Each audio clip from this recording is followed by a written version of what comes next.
racing for the love of Marcus Osborne. And Silent Sailor comes out loudly, putting the neck in front. Minn Kota Joy has speed. Between them is Jack's Willie in third to the inside of Tis So Gone.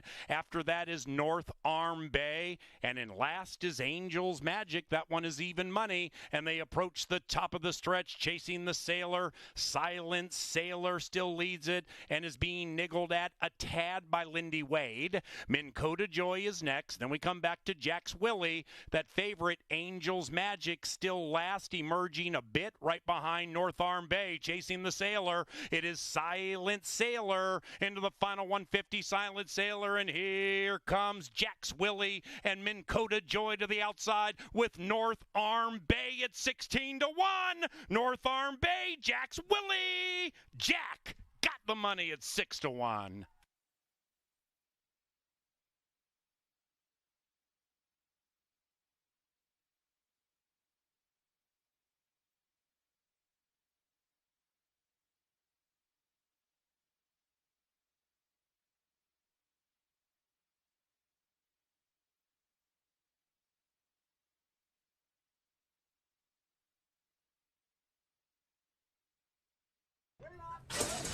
And they're racing. Awkward beginning for Hi-Ho Cheerio, and a swift beginning for Approved in search of two in a row. And Approved cuts the corner from that 2 spot in search of the lead with 7/8 to treble. After that, Minnesotan Candy Cove, 1.5 clear from Unleash the Beast. Then it's Hi-Ho Cheerio, who recovers and rallies a bit wide to be 4 out of it to the outside of Last Promise. Blinkers on, 4th, about 4 from the lead. And Promising Shoes, the 7-year-old, lopes along in last, 9 lengths from it, up the barn side, race 2 on a beautiful Tuesday at CBY. And 3 in a line, 2, 4, 5. The inside is Approved, holding on by a neck with 4 to travel. Between them, Candy Cove applies pressure, 3 wide, Unleash the Beast. After that, Hi-Ho Cheerio continuing to advance and continuing to circumnavigate. Last Promise, 5 out of it, shaken up rigorously, and is 5.5 clear from Promising Shoes as Unleash the Beast makes a move on Approved, and behind them is Candy Cove. Then it's Hi-Ho Cheerio. Promising Shoes is running on and just put Last Promise in last. The Beast takes a narrow lead to the outside, and the Beast has been unleashed. Inside is Approved. After that, Candy Cove jumping up and down, but it's Unleash the Beast all over 2 consecutive wins. Unleash the Beast with a resurgent Candy Cove and Promising Shoes late, but they don't beat the Beast often at Canterbury. 5-4-1, race 2.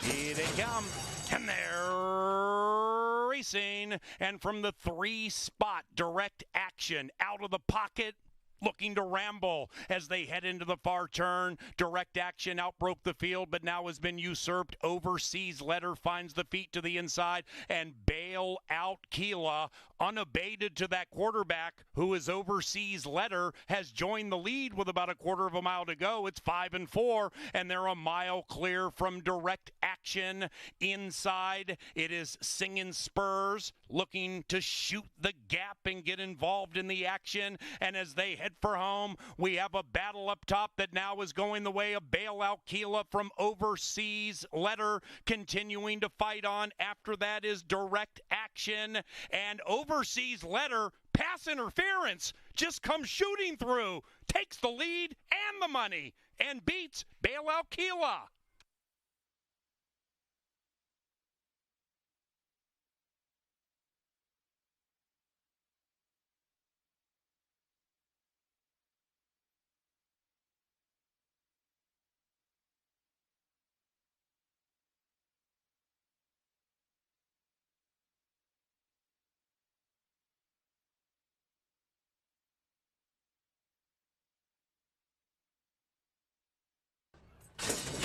And they're racing, well read off slowly in last. Great beginning for Epic Adventure, but not as good as Fallen Empire on the stretch out. And Fallen Empire flashes speed. Flim Flam Man comes scooting through the inside, and right behind them in tightly is Big Merrill. After that, it is Epic Adventure rolling up to take third. Well read to the outside of stablemate Jeepster. Then we come to Braska, and the one in last is Leslie's Gold. 8.5 covers them as they negotiate the Canterbury Park barn side, and we nearly have three abreast in the center. Fallen Empire pokes the head in front. Flim Flam Man trying to put the flim flam on Fallen Empire, and outside of them, Epic Adventure, well read on the move, about 3 out of it, and to the outside of Big Merrill, Jeepster 6 in arrears of the speed. Then it's Braska being encouraged by Miss Har, and Leslie's Gold is last and still about 8, 9, maybe 10 lengths out of it. Off the far turn they roll. It is Fallen Empire and Epic Adventure. Epic Adventure puts those red blinkers in front for a second. Fallen Empire on the stretch out, hitting this turn for the first time. Fights right back to the inside. Well read, shaken up by Alexander. And Big Merrill at 11-1 is firing right behind the leading three as they come charging down the Canterbury Park stretch. It is Epic Adventure. Inside Fallen Empire is facing Anguish. Then it's well read, and Flim Flam Man resurgent to the outside of Big Merrill. It is well read, slugging it out and taking the lead. Epic Adventure fights back. Well read, Epic Adventure. Very tight.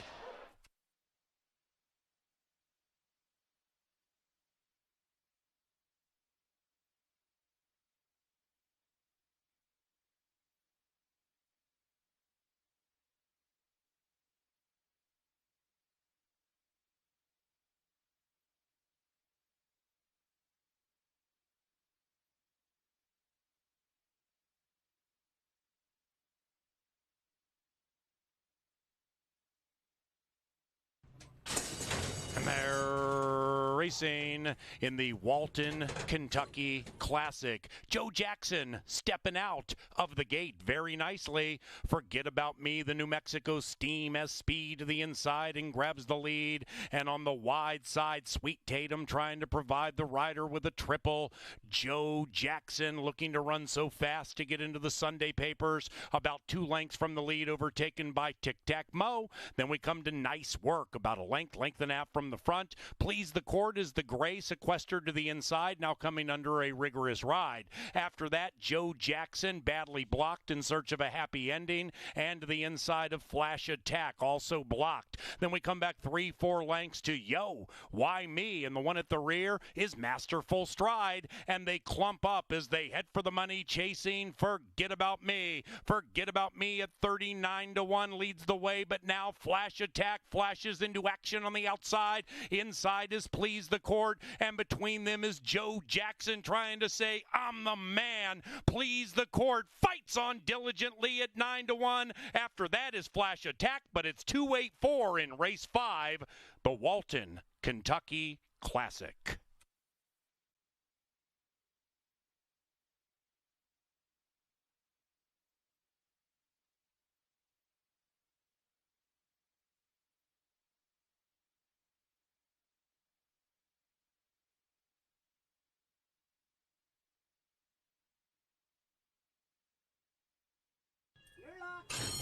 And they're racing. Kind of a slow beginning for Cougar. On the inside, Runaway A-Train is trying to run away with race 6. Runaway A-Train at 23-1. In hand and in command. Majestic Ice is the gray, splitting them with Bailed On outside of that one. And a recovering Cougar surges up on the 4 wide side. We have nearly 4 astern as they head around the first turn. After that is Painter's Love, 5th, but a very close 5th, just 4 lengths from it, and about 4 or 5 lengths clear from Princess Renee. Behind that one, behind Renee, is She's Extremely Hot, and the one whipping them in is Crazy Good. Pace very reasonable, field covered by 10. Up the barn side on a sun-splashed Tuesday in Shakopee. Runaway A-Train continuing to slug it out with Bailed On. Cougars on the 3-wide side. They have 4 to go. After that, Majestic Ice melting a tad, 4 out of it to the outside of Painter's Love. Then we come to She's Extremely Hot, trying to live up to the name, and She's Extremely Hot cruising up coyly at 4 to 5, going wide, circumnavigating, but right in the thick of it. After that is Crazy Good out of last, and Princess Renee's only 5 out of it. They're all covered by 5 lengths. Round about the quarter pole, and here they come, charging down the Canterbury Park stretch. She's Extremely Hot cuts the lead from a half to a neck to a nose, and there she goes. It is She's Extremely Hot putting 3 on the field. Majestic Ice is next. After that, we have Cougar, Princess Renee surging on the outside, but it's too late. She's Extremely Hot. Ooh, yeah.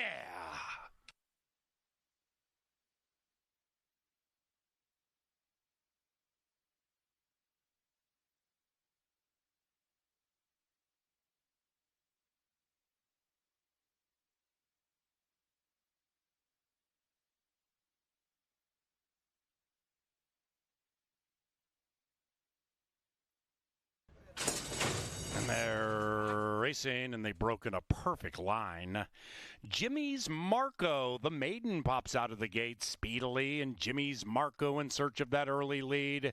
Jimmy's Marco with the flocks of Quincy Hamilton blowing in the Shakopee breeze opens up by 2. After that, it is Demigod in the class drop, about 2.5 lengths clear from Cinco Catalina. That one's to the inside of Minnesotan Winter's Run, 5 lengths from the Speed.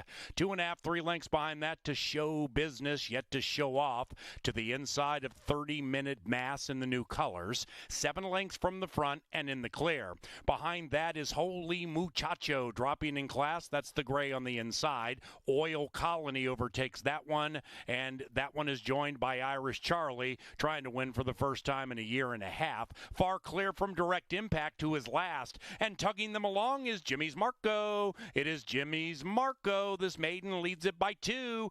Demigod is next. Demigod is now shaken up as Jimmy's Marco continues to cruise along.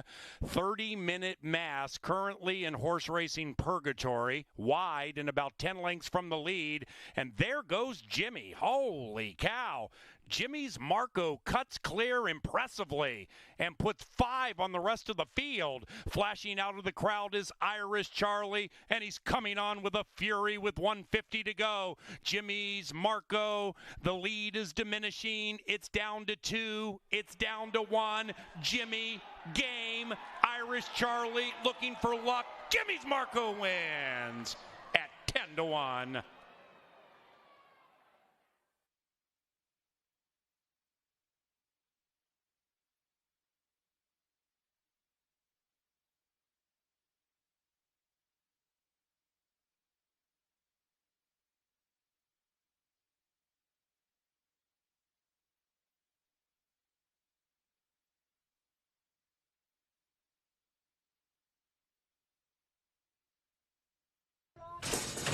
And they're racing in the name of Bubba Stefanski, and popping out of the gate speedily is Binding Time, styling and profiling with good speed, but overtaken by Midnight Current. And after that, we have Sailing alongside, styling and profiling, 2.5, 3 to the good of Madisonian, who is to the inside of an on-charging Bozen at Bozos, who's looking to win 2 in a row. And up top, Binding Time continues to lead, but it's diminishing, joined by Midnight Current in kind, and Sailing Along makes a big move with a quarter of a mile to go. Styling and profiling, getting a great trip if good enough, far clear from Boozin' at Bozos. Then it's Madisonian, and they're roaring down the Canterbury Park stretch. Binding Time between the Midnight Current, Sailing Along, rider as the yellow colors, and styling and profiling on the 4 wide side. Humdinger, Binding Time, 17 to 1, Sailing Along. Ooh, 4 and 7 in a very tight one.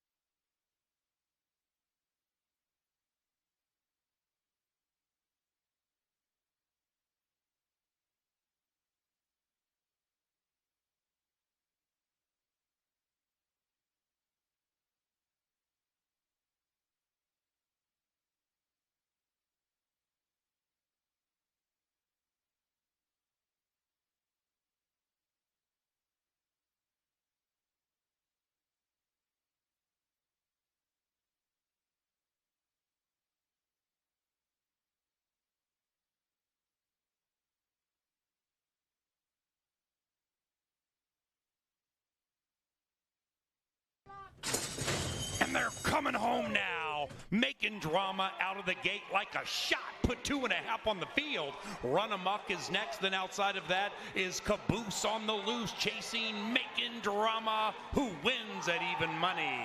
1, 2, and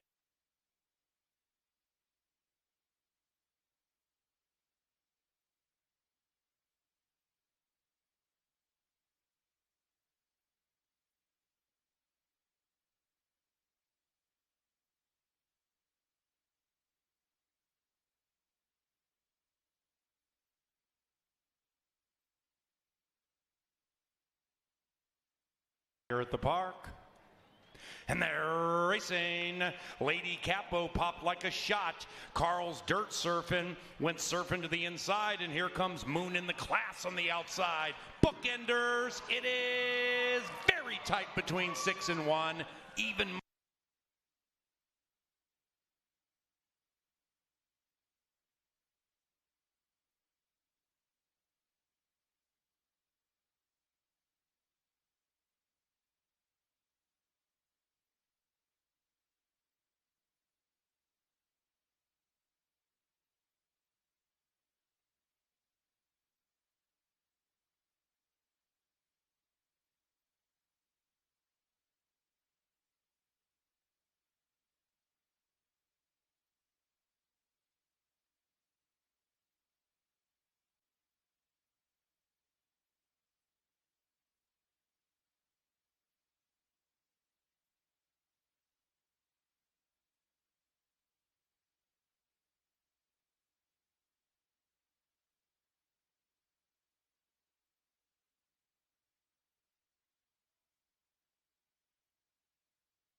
good afternoon, ladies and gentlemen, and welcome to the races. Racing at Canterbury Park, 10 race piece tonight, main track fast, and let's get into these program alterations, beginning with race 1. Maiden, scratch 1, Summer Swinger. First race, scratch 1, Summer Swinger. Race number 2, scratch 6, Cecilia. No superfecta wagering in race 2. Race 3 came up clean.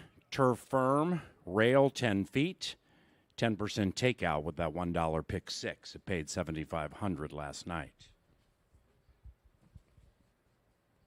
And in the third race, scratch 2, Elusive Amelia.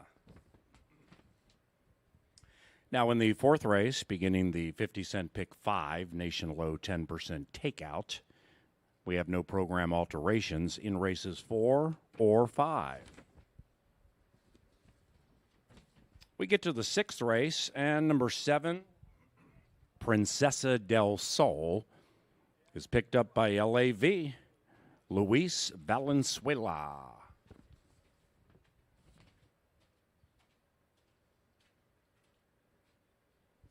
No changes in race 7. The 8th, the final turf race this evening. Scratch 5, Jamaican Sense. 8th race, scratch number 5, Jamaican Sense. 9th race, starting Dr. Dan's late double, and Sands won Not Hateful, who stayed in her barn. Race 9, scratch 1. And in the 10th race, number 2, High Lil Split, will be ridden by Nick Goodwin. Goodwin picks up 2 in race number 10. And number 4, the Wicked Frog, should be listed as a first-time gelding. Fast main track, firm turf course. Welcome to Canterbury Park.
Hey, what's going on, Canterbury Park? Your announcer, Paul Allen, with a special guest. Now, I was on Twitter this morning during my radio show on KFan, and I saw this cat named Brian Leckie from New Jersey's doing a racetrack tour. And he was stopping at Canterbury today and then driving to Indiana Grand later this evening. So then I got with him. I'm like, hey, you want to watch a race call, exchange numbers? He's really into horse racing, seems to love Canterbury, and never has been here. So here he is, and he's going to be here part of the night. I want to thank you very much for including us in a racetrack tour. And exactly what compels you or has led you to try to see all the racetracks in the country? Well, my uncle first got me into horse racing when I was about 3 years old, and he's been about 150 racetracks, including half of them are closed now. So, try to emulate that. I love horse racing, and I love seeing live racing. So now you're based in New Jersey or from New Jersey, and Monmouth Park in Oceanport is your home track. Now, that's horse racing immortality. I've been there twice. I walk in and I feel like I owe 10 people $2,000 because it has a gangster feel. With some of the other tracks you've been to, where have you been where it's like, wow, betting you on TV is a lot different than in person, and I love your track in person? Royal Ascot. Oh, come on. Now you got to show off, right?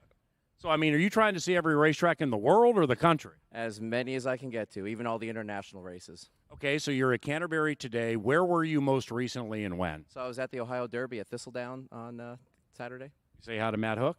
No. Used to be the analyst here, backup announcer. So what, finally, with horse racing, do you own horses? Are you a player? Like what do you love doing most with horse racing? Because Miss Angela Herman, who's going to join us now, she called you a Twitter legend in the world of horse racing. I've known this girl since she was that big. Okay, now she's just that big, but we can talk about that later. And for her to say somebody is a Twitter legend, that raises my eyebrow. So, what do you do with racing? Well, I just go to a bunch of different tracks. I just like talking about racing on Twitter.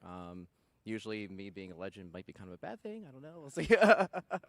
Well, I'd like you to come up for race 3 if you have time. Watch your race call. Welcome to Canterbury Park, and we are dead set to give you a good time. All right. Thank you so much. Happy to be here. Miss Angela Herman has a gift for you, courtesy of Canterbury Park Marketing. You got some cards if you want to play some blackjack upstairs. Myself and the analyst are very much into that. We have beer up in the Dark Star press box. Now you got glasses. We got Angela. I mean, this is a party on a Wednesday. Who says Wednesday racing won't work at Canterbury?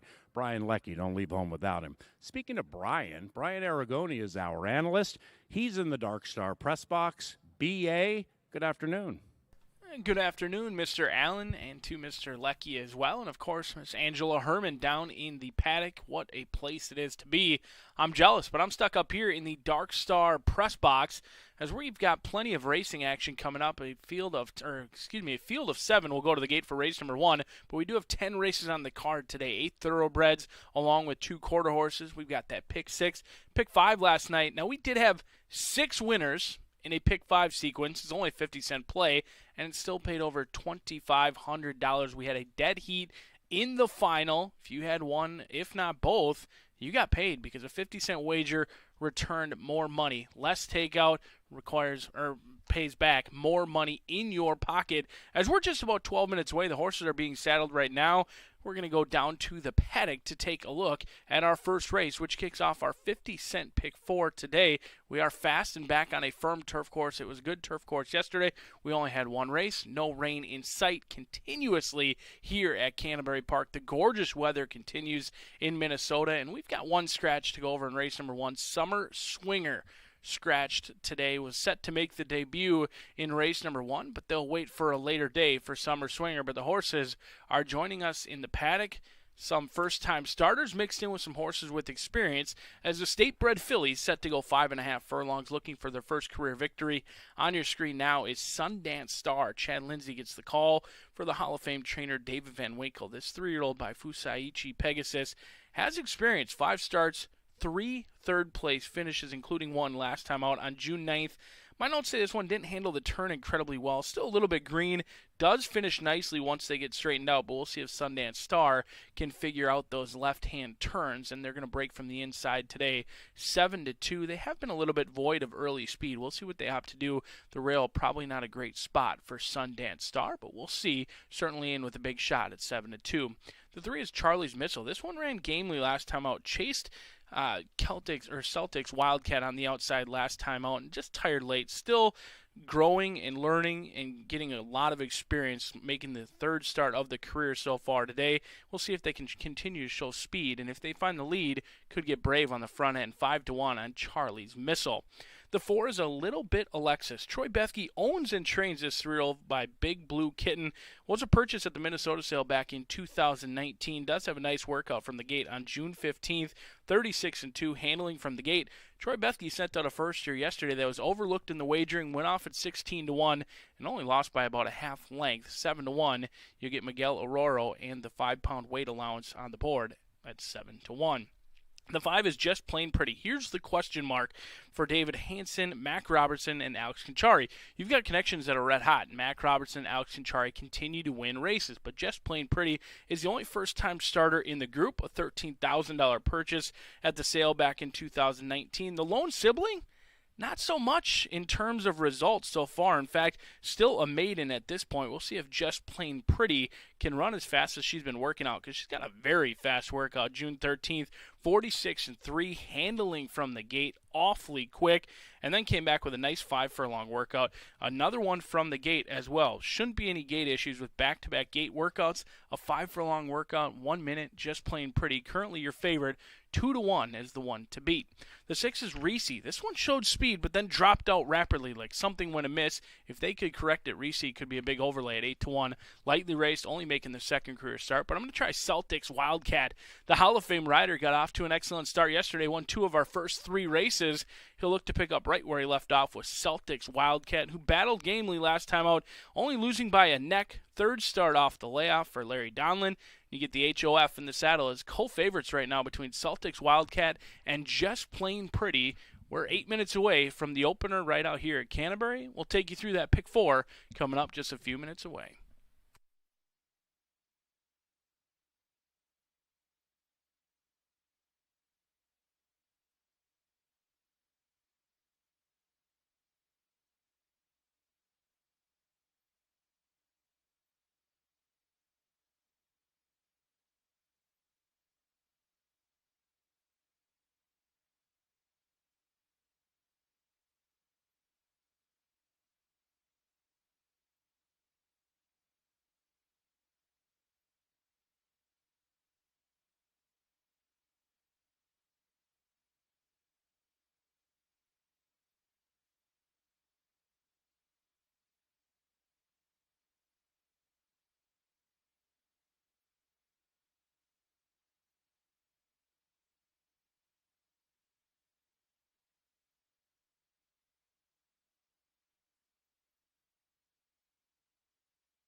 Sir Leonard Dykert brings the horses out onto the track as we're 6 minutes away from race number 1.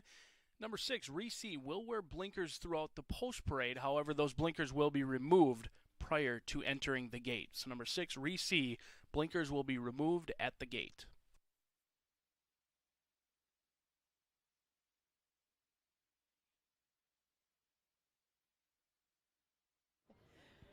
Take note of that equipment change that will happen at the gate in the first.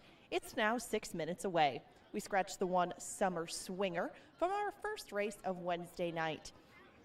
Your current 9-5 favorite is Celtic's Wildcat on the outside. If you'd like to bet on this first race, you can do win, place, show wagers in addition to exactas, tries, supers, pick 3s, doubles, and that 50-cent early pick 4.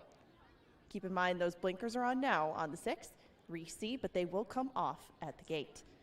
We're 5 minutes away from this Wednesday car, and as you know, we have a different craft beer featured each month out here for $5 on Wednesday nights. It's Cabin Crusher this month by Summit, but it's also a very special night for fans of Summit. You can meet the founder of Summit out here on the Summit night at the races. They got a table down here. They're giving out samples, and you can get, again, $5 Cabin Crushers all night long. It's your last chance, last day of June. If you like that, it's a light citrusy sort of ale. Take a sample of it. If you like it, you can get it for $5. If you brought your MVP card, you can swipe it at any one of our kiosks inside for a $25 gift card from Mystic Lake. And if you don't have an MVP card, it's worth your while to take that 30 seconds and go get one. All you need is your ID. They'll scan it. They'll give you a card. You can start accumulating points right away on the horses and the cards. Just hand it to your dealer or the teller as you make your bet. You'll start accumulating points right away for all kinds of different rewards through our MVP program. We have 10 races today. Fast dirt, firm turf, a couple of quarter horse races to close us out after 8 thoroughbreds to start us out. Those pick 4s are on races 1 and 5. And the pick 5 will start in race number 4 this evening. That's one of our 2 new 10% takeout wagers. That one's a 50-cent minimum. That starts in the 4th. And the pick 6, which was hit for a very rich sum last night, starts in race number 3. We got 4 minutes till race number 1 right now. Take a look on your television monitors or on the big screen out here. You see Brian Aragone's early pick 4. He'll take you through it coming up soon. Good luck.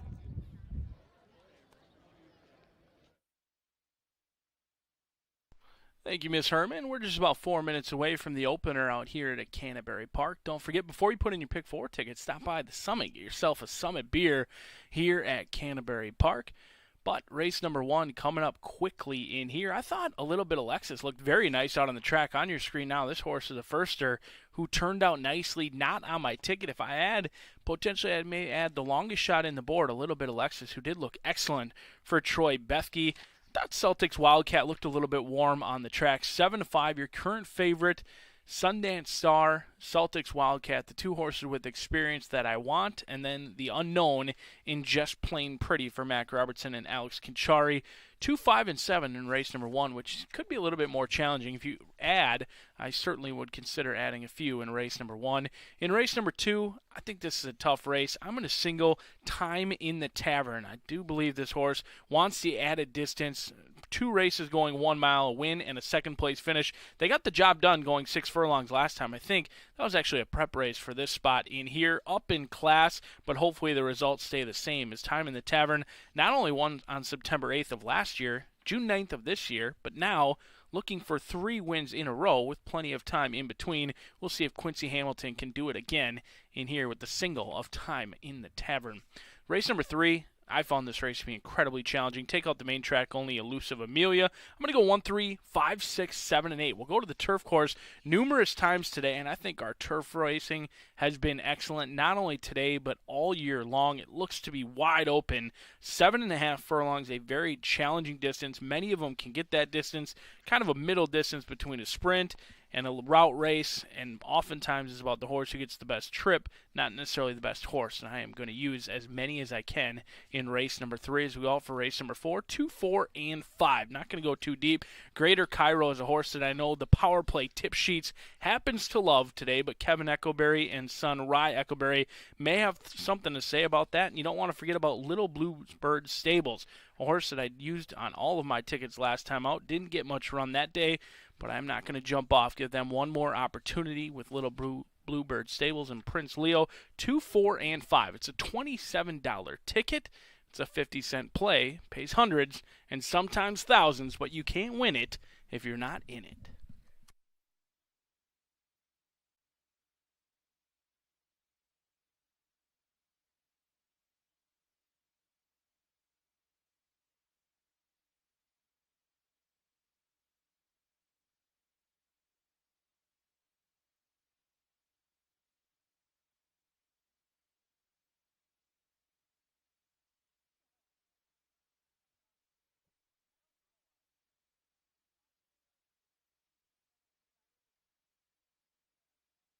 Attention players, number 6, Reese C, races without blinkers, as she did last start.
It is now post time for the first at Canterbury Park. Celtic's Wildcat last in. Those here with Summit Beer, welcome to the races.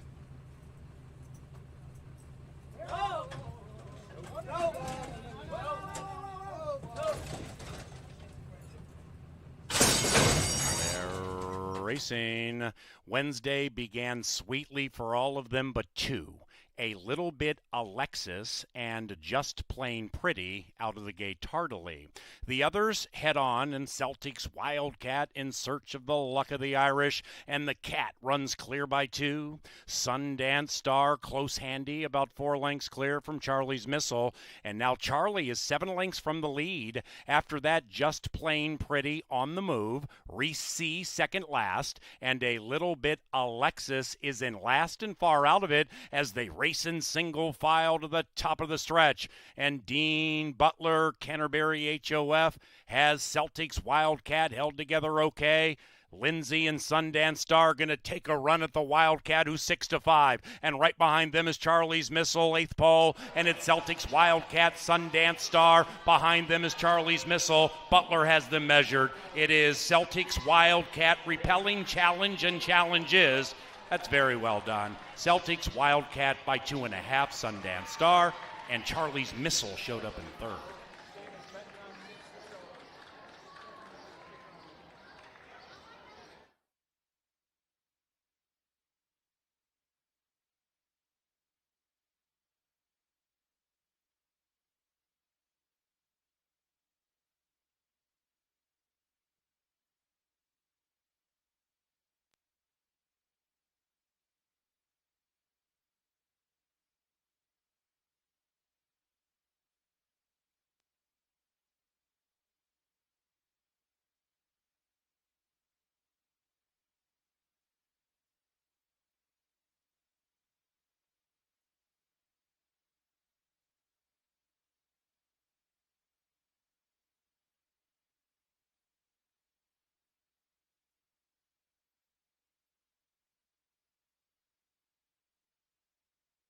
Number 7, Celtic's Wildcat ran first in 105.05.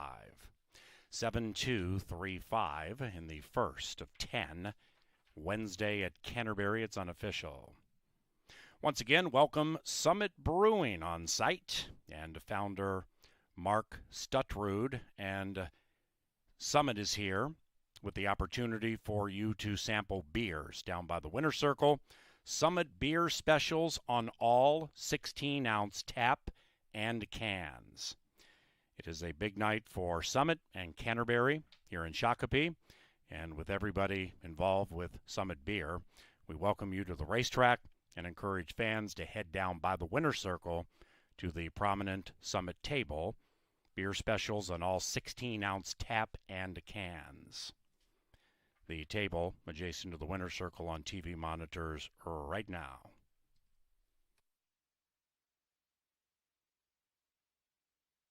First race goes official. $5 for the exacta, trifecta $8.60. It was chalk all odds. And the superfecta $2.55. Racing at Canterbury each and every day is provided by Apple Autos, Atomic Data, College City Beverage, Continental Diamond, Grey Duck Vodka, Gallagher Benefit Services, iHeartRadio, Jim Beam, Quick Trip, Loeffler, the Minnesota Lottery, Pepsi, Star Tribune, and Wayne Anderson, Inc.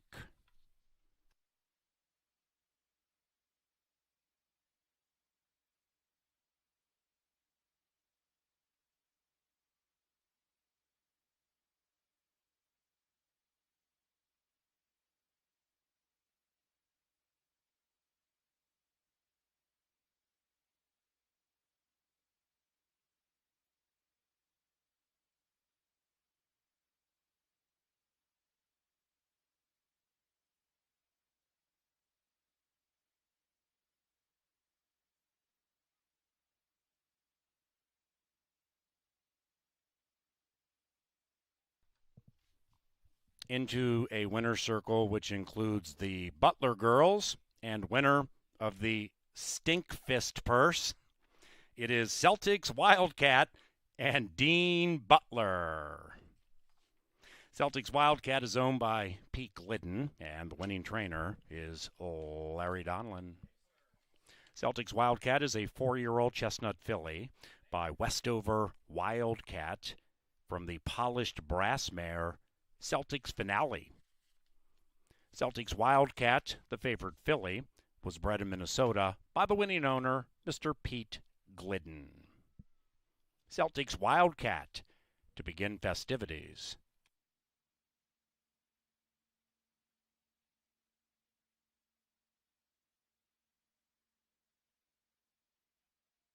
To the winner's circle and Miss Angela Herman with our Groom of the Week presentation. The winner has the nickname of Dracarys. Angela? I am down here with a very special presentation to a very special woman. It's sometimes said that the trainer is only as good as the help that he or she employs. The groom is an essential member of every trainer's team, caring for horses 7 days a week. Grooms are the unsung heroes of horse racing. And a very valuable longtime member of the Bruce Rican Barn, whose favorite horses have been No More Wine for Eddie and Shangri-La Bar, as well as currently Boozin' at Bozo's, is a very deserving recipient of Groom of the Week. Ladies and gentlemen, the beautiful, incomparable Rachel LeCount.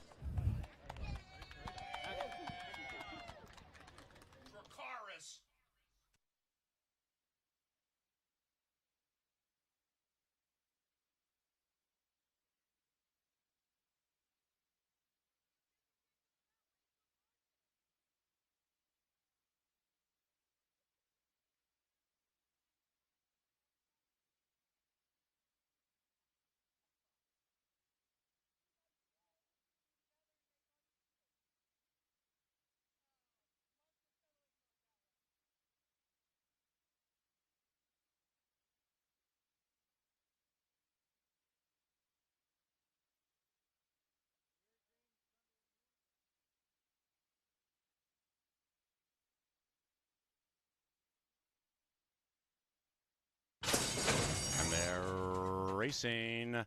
Wednesday began sweetly for all of them but two. A Little Bit Alexis and Just Plain Pretty out of the gate tardily. The others head on, and Celtic's Wildcat in search of the luck of the Irish, and the Cat runs clear by two. Sundance Star close handy, about 4 lengths clear from Charlie's Missile, and now Charlie is 7 lengths from the lead. After that, Just Plain Pretty on the move. Reese C second last, and A Little Bit Alexis is in last and far out of it as they race in single file to the top of the stretch. And Dean Butler, Canterbury HOF, has Celtic's Wildcat held together okay. Lindsay and Sundance Star going to take a run at the Wildcat, who's 6-5. And right behind them is Charlie's Missile, 8th pole. And it's Celtic's Wildcat, Sundance Star. Behind them is Charlie's Missile. Butler has them measured. It is Celtic's Wildcat repelling challenge and challenges. That's very well done. Celtic's Wildcat by 2.5, Sundance Star, and Charlie's Missile showed up in third.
Hot streak continues for the Hall of Fame rider Dean Butler. He won 2 of the first 3 yesterday. Picks right up where he left off with a win in there for Larry Donlin as we kick off that pick 4 with a 460 winner. We've got a field of 5 in here. Scratch number 6. Horses that are currently looking for their second career victory in here. Going to go the distance of 1 mile. On the board right now at 9-1, a big price for Beautiful Babe, who was the front runner last time out, tired and did lose to Milliard's Comment, who's also in here by about 5 lengths, but now they get the rail. Robertino Diodoro winning at 30% for a horse who consistently picks up checks but doesn't win very often. 7 second and third place finishes mixed in with 1 win. Could be the speed up front. Get paid to ride Wade today at 10-1 on Beautiful Babe. The 2 is Jewel Azul for Breakaway Stables. Carl Broberg and Rye Eckleberry teaming up in here. They were actually scheduled to race yesterday. That was in post number 11. They like this spot a lot better. They'll go 1 mile on the main track where they ran a good second place finish last time out. But they were bet down to the even money favorite and were the beaten favorite that day. I think they're in with a big shot, but there's some other pace players up front, and it looks like Jewel Azul can be tactical. If Rye Eckleberry wants to lead, he can take it. If Beautiful Babe wants to go, he can sit off of it and try and make a run of it at the end. But certainly the one to beat based on the wagering at even money for Jewel Azul. The class relief is coming for Love You Most. Delonzo Quinones and Clinton Stewart trying to get Claim to Fame stable in here. This is the easiest group that Claim to Fame stable has seen, not only today, but in her entire career. Hasn't been at the $5,000 claimers in the past. They tried $20,000 last time on the turf. It's a turf to dirt in play, and class relief coming for Love You Most, who's in with a big shot at 3-1. But if you're here at Canterbury Park and you love gray ducks like I do, Milliard's Comet is your horse. The first gray of the day could provide you 2-for-1 gray ducks all day long. Why not cheer for Milliard's Comet? Looks excellent down here in the walk ring. On the toes, on the muscle, the neck bold, it's awfully hot, and you can't tell or see a drip of sweat on Milliard's Comet, but really didn't take advantage of a perfect trip last time out. No excuse, was sitting behind a 3-headed pace duel, and then they tipped out, really just didn't have much run when the real run started. We'll see if Milliard's Comet can get it done today, but I'm going to try your outside runner in Time in the Tavern, who also got a perfect trip last time. That was going 6 furlongs. Now they'll stretch it out to a mile. And I think Time on the Tavern wants the extra distance and the added ground with Quincy Hamilton aboard, as Time on the Tavern won in September, won 2 weeks ago, and looks for another win in here. 3 in a row for Time on the Tavern. You decide.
And they are into the post parade for the second, scratch number 6.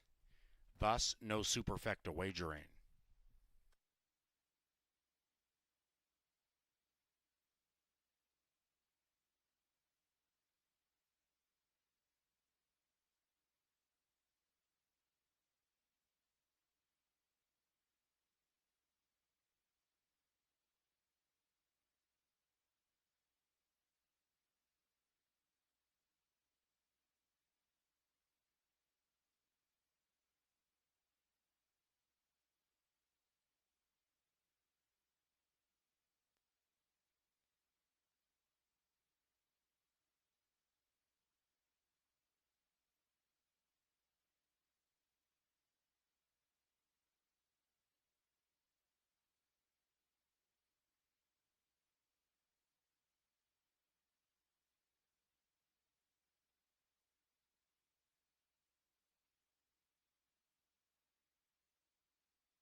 Atomic Data sponsors our second race each day, and we thank them for their sponsorship of both that and our jockey and trainer leaderboards.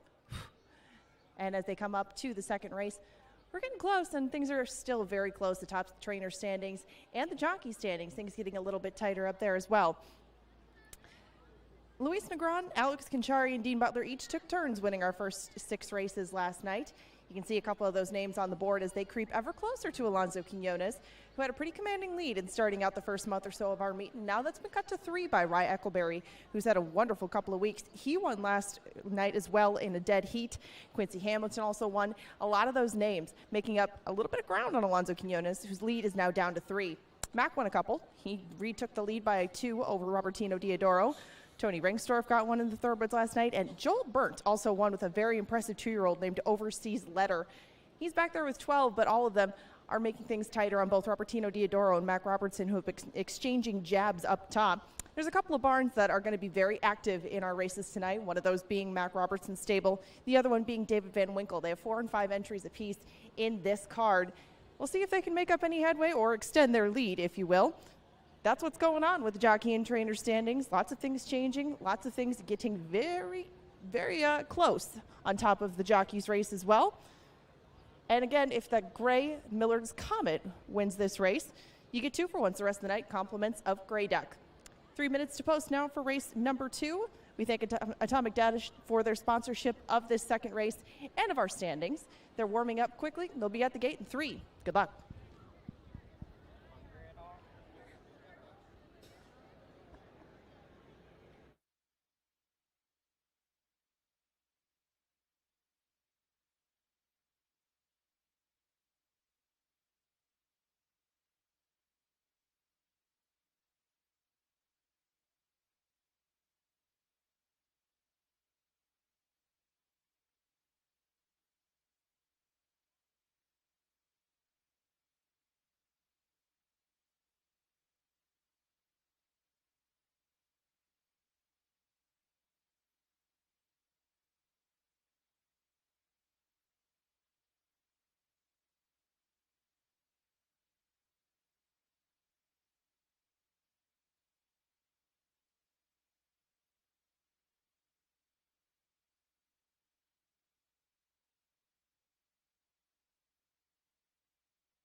Post time, 2 back.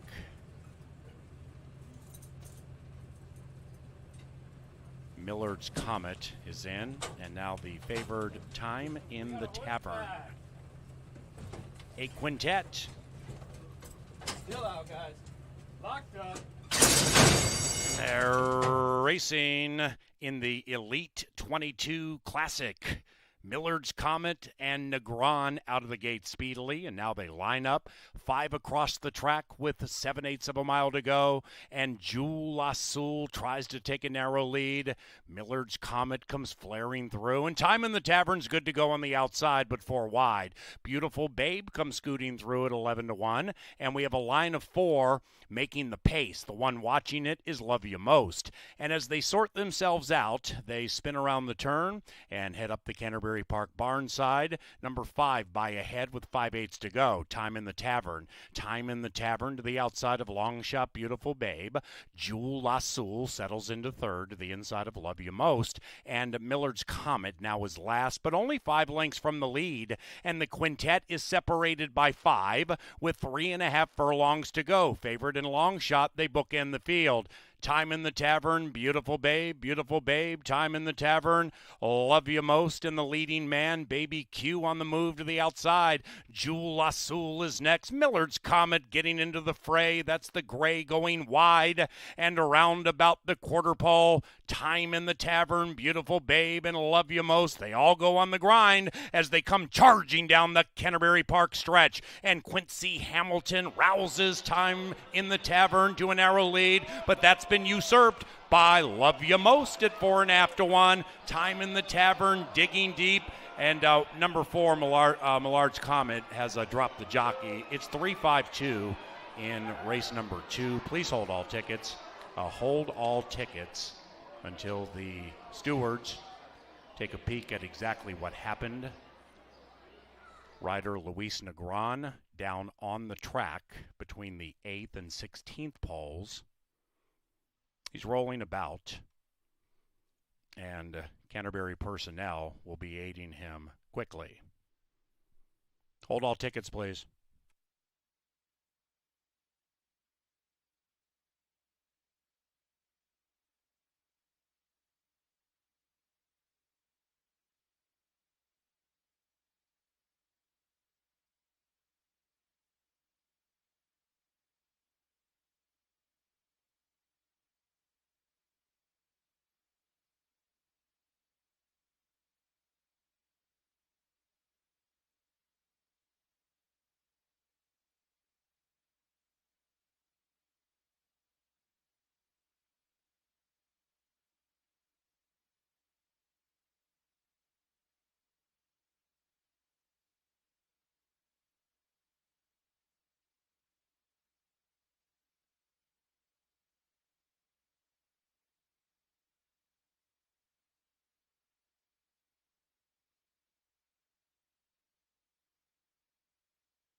Jockey Luis Negron, now on TV monitors, up and walking into the back of the ambulance under his own power.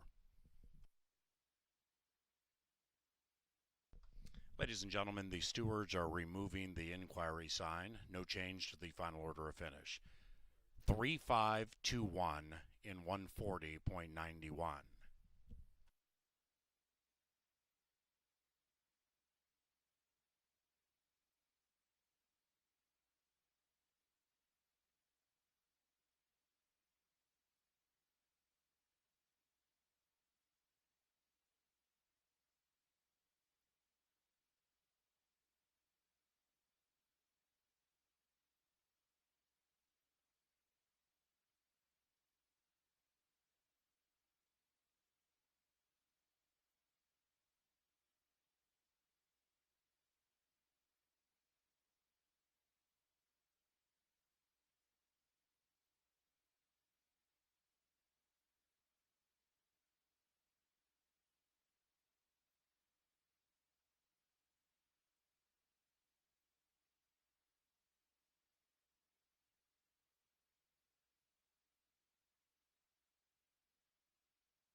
In the winner's enclosure, it is Love You Most, the official winner. It is Q and Stu, Alonzo Quinones and trainer Clint Stewart for Claim to Fame Stable. Prices on TV monitors. 3 claims. Number 2, Jewel Azul, claimed for $5,000 by Benny Woolley Jr. for James Masick and Scott Bean. Number 3, Love You Most, the winner, tagged by Oscar Flores for owner Danny Caldwell. And number 5, Time in the Tavern, Nathan Russell is the new owner trainer. Third race, turf course firm, rail at 10 feet, 10% takeout, pick 6, about 22 minutes from now. Scratch number 2, Elusive Amelia.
And they're racing in the Elite 22 Classic. Millard's Comet and Negron out of the gate speedily, and now they line up. 5 across the track with 7/8 of a mile to go, and Jewel Azul tries to take a narrow lead. Millard's Comet comes flaring through, and Time in the Tavern's good to go on the outside, but 4 wide. Beautiful Babe comes scooting through at 11-1, and we have a line of 4 making the pace. The one watching it is Love You Most. And as they sort themselves out, they spin around the turn and head up the Canterbury Park barn side. Number 5 by ahead with 5/8 to go. Time in the Tavern. Time in the Tavern to the outside of Long Shot Beautiful Babe. Jewel Azul settles into third to the inside of Love You Most. And Millard's Comet now is last, but only 5 lengths from the lead. And the quintet is separated by 5 with 3.5 furlongs to go. Favorite and Long Shot, they bookend the field. Time in the Tavern, Beautiful Babe, Time in the Tavern, Love You Most in the leading man, Baby Q on the move to the outside. Jewel Azul is next. Millard's Comet getting into the fray. That's the gray going wide and around about the quarter pole. Time in the Tavern, Beautiful Babe, and Love You Most. They all go on the grind as they come charging down the Canterbury Park stretch. And Quincy Hamilton rouses Time in the Tavern to a narrow lead. But Millard's Comet has dropped the jockey. It's 3-5-2 in race number 2. Please hold all tickets. Hold all tickets until the stewards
We'll go on to the turf course for the first time today, and often when you make the surface change from the dirt to the turf, there is certainly value to be had.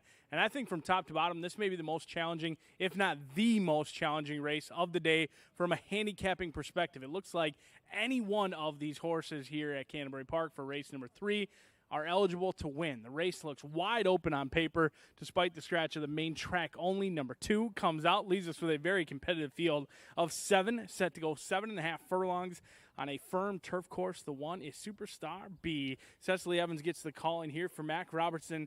$200,000 in career earnings, and that's with only 3 victories. Why? Because she consistently picks up paychecks, but not the winning paychecks. 19 second and third place finishes. We'll see if that changes today. One of those career victories did come here at Canterbury on this turf course. Very consistent on the Canterbury Park turf. 6 starts, a win, and 2 seconds with 2/3, 8-1 on the board. The 3 is Ringleader. Mac Robertson going to send out the stablemates. Can't love that they're going to be right next to one another in the gate, but Ringleader looks to be all speed, while Superstar Bea can come from off the lead. Ringleader really had it all her own way last time out, just got beat by Pretty Extreme, who was the other Mac Robertson in that race. Ringleader could be the one to catch in here. The dam was 0 for 6 on the turf, but it's a sneaky 0 for 6 because she did run second 4 times.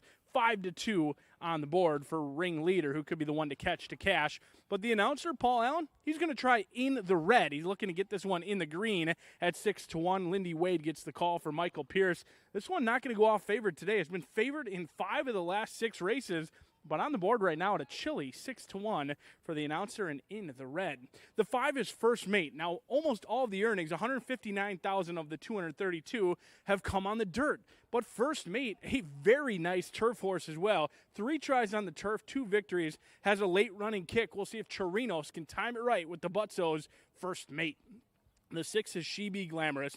This is a Minnesotan who's tested for class in this spot. There's others that have had much more success in this career, but I do think the time is now for She Be Glamorous. Second start off the layoff, Rye Eckleberry aboard, finished very nicely and could not look any better down here in the walking ring for She Be Glamorous. The 7 is Dicey Negron, one of the toughest riders in the room. Down last race, back up this race as Dicey trying to get the first win on the turf after 5 starts, giving the groom all they want to handle with Jen Take Charge. She's trying to take charge right now. We'll see if she can do so on the track when she faces 7 fillies and mares. Mowing gets the call. They won last time in last to first fashion. We'll see if they can do it again in here. Currently 2-1, your favorite, but I'm going to try the Minnesotan against Open Company. She Be Glamorous lived up to the name in the paddock. We'll see if she can live up to the hype on the track.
We're 6 minutes away from race number 3. We'll scoot things over to the turf course for our 3rd race of the day. These allowance fillies go 7.5 furlongs with win, place, show, exactas, tries, supers, doubles, pick threes, and the dollar pick six, all available for your wagering pleasure. The main track only entrant Elusive Amelia is scratched out of here, but the rest of the field remains intact. And that field of seven's favorite at the moment is the 8, Jen Take Charge, looking to get 2 wins in a row. The third race is sponsored by Bud Light Seltzer. We got a few things to go over from a marketing standpoint. Bear with me because we've got a lot to cover. If you are playing here on track, remember it's Summit Night at the races. If you'd like to come get some samples down here by the winner's circle, all the Summit beers here for your sampling pleasure. And of course, you can get those $5 cabin crushers all of Wednesday's card. And this Saturday, we have 4 o'clock racing. It is our July 3rd fireworks spectacular. If you'd like to get tickets, we recommend that you do so online. There's going to be limited attendance here, so make sure that you buy early. You do get a discount for shopping online. We've got 4 p.m. first post. That's when the pony rides will begin. Those will be from 4 to 8 that day. There's live music by Boogie Wonderland. And the fireworks will follow up the races at about 10:15. Extreme Day is on Sunday the 11th. Still some more kids' activities coming up, and that's one of the big ones of the summer. Camel, ostrich, and zebra races are going on between the live horse races. We got pony rides again that day from 12:30 to 4, and those tickets will be limited to the first 12,000. If you are playing out of state, remember, we've got 10% takeout wagers coming up. The pick 6 is in this race. The pick 5 is in the next one. Brian Aragone's put together a ticket in the pick 5. He'll take you through that before race number 4. We got a lot of feeder tournaments into our big one at the end of the summer. If you are interested in your chance to win your way to the Breeders' Cup Betting Challenge, there's a lot of different routes to go about it. We have super satellites going on from every Wednesday through Saturday and on Sundays as well, but all the details on how you can get into that for just $10 per entry. Check out CanterburyPark.com. All the rules and the information that you'll need to get into those super satellites that could possibly feed you into our Big Ten Breeders' Cup Betting Challenge satellite and the big one at the end of the summer. All of that coming up in September. Check out CanterburyPark.com. The third race is now 4 minutes away. And stay tuned after the race, too. We have a very special interview here down in the winner's circle.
It is now post time for race number 3. The turf is firm, people. Turf is firm. Jen Take Charge goes in. And they're racing. Ring Leader in her turf debut zings off to the early lead at 7-5. It's Ring Leader and Alexander by a length and a half. Right behind that one is In the Red, racing to the inside of Minnesotan First Mate. And Ring Leader gets a little rank and high-headed as Conchari takes her a lane off the rail, try to get her to settle down. She leads by 2. Dicey, with 0 turf wins, is about a length in arrears. Then it's In the Red, 2.5, 3 clear from First Mate, 2.5 after that. Jen Take Charge looking to win 2 in a row. Superstar Bia from the back of the pack, 8 out of it. And the one in last is She Be Glamorous as they negotiate the barn side and zing into the far turn. It is Ring Leader trying to sail wire to wire. Inside of her, In the Red. Outside of her is Dicey. And Ring Leader now cuts and opens up nearly 2. In the Red is taking second. First Mate is sequestered. Jen Take Charge is charging on the outside. Then it's She Be Glamorous and Superstar Bia, still about 8 lengths front to back, and they're chasing the one with the pretty white face. It is Ring Leader, and she gets super erratic on the lead. First Mate takes advantage on the inside, and Jen Take Charge has taken charge on the outside. Jen Take Charge from a resurgent First Mate. Jen Take Charge at 2.5 to 1 prevails. It is 8-5 and a photo for the show.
Number 8, Jen Take Charge, ran first.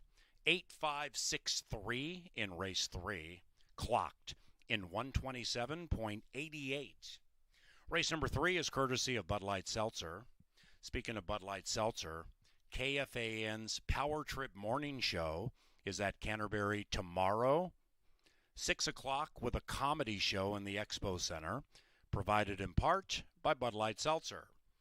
That's KFAN's Power Trip at Canterbury tomorrow night, 6 o'clock, Expo Center for a comedy show.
Now entering the Mystic Lake Winners Enclosure, after taking down the Cake Pop Classic, it is Jen Take Charge and Leslie Mowing.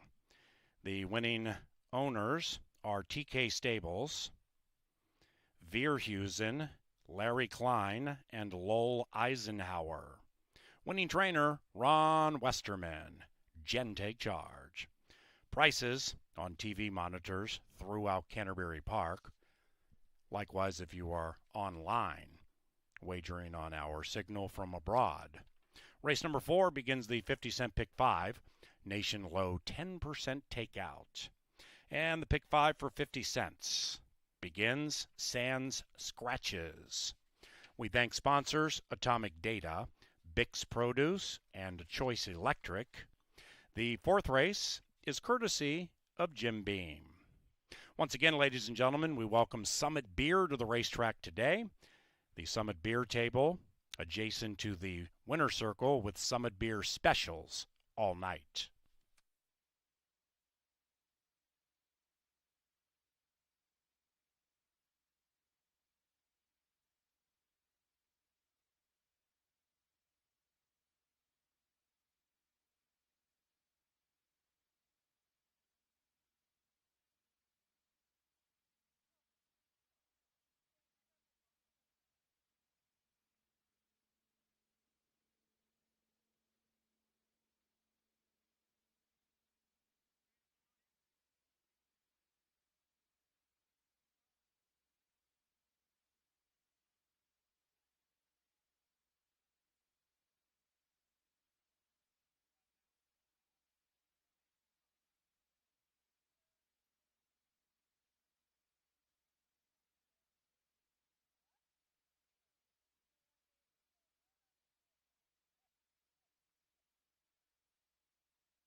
It's a very special night out at the races here at Canterbury Park.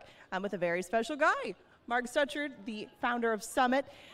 You are having a very special night out here, and we need to hear a little bit more about what you tie together with beer and fun in Canterbury Park. What's this night mean to you?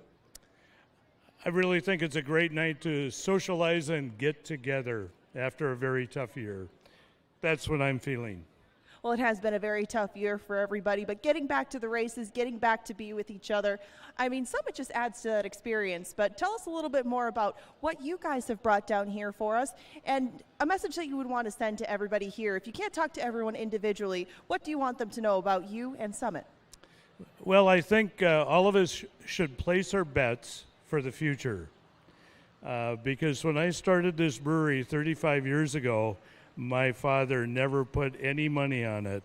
So here we are today, and it's just great to be out here, to be at Canterbury after all these years, and to be together and have fun and do some waging. Well, we thank you for coming out to join us. You're a lot of fun, and it seems like a lot of people are having fun with you. Remember, you can get your samples down here right by the winner's circle. You can meet them yourself. And our featured beer of the month has been Cabin Crusher. Do you have anything in the works that we should be looking for on our shelves or in bars coming up soon? No, I think we can stick with Cabin Crusher. It's a beautiful beer for the summer, and the Crusher series will be some different flavored beers going into the future. So that's all I'll say. Well, you do Minnesota very proud all over the country, and we thank you for being with us tonight and making a little extra special way to end June out here at Canterbury Park. Thank you from all of us for being a part of racing tonight. Thank you, Angela. This is great. Cheers to everybody. Thank you. Cheers, everybody.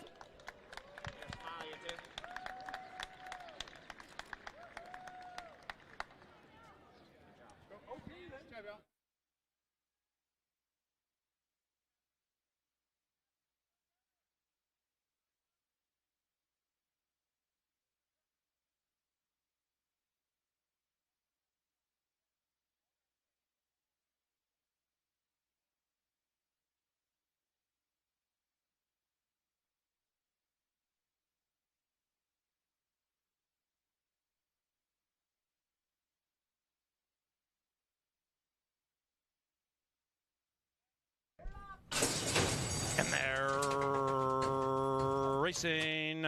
Ringleader in her turf debut zings off to the early lead at 7-5. It's Ringleader and Alexander by a length and a half. Right behind that one is In the Red, racing to the inside of Minnesotan First Mate. And Ringleader gets a little rank and high-headed as Conchari takes her a lane off the rail, try to get her to settle down. She leads by 2.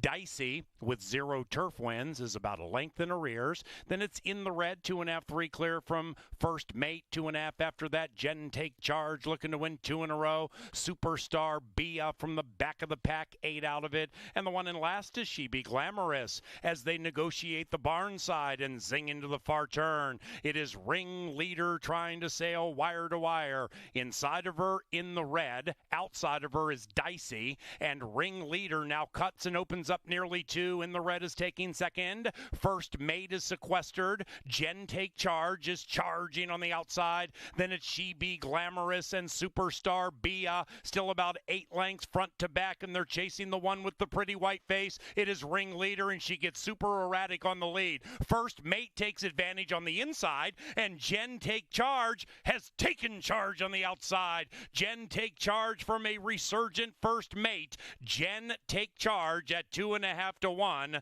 prevails. It is 8-5 and a photo for the show.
Back-to-back winners for Ron Westerman and Leslie Mowing. A well-timed ride at 5-2 in race number 3. We're 12 minutes away from race number 4, kicking off that 10% takeout pick 5.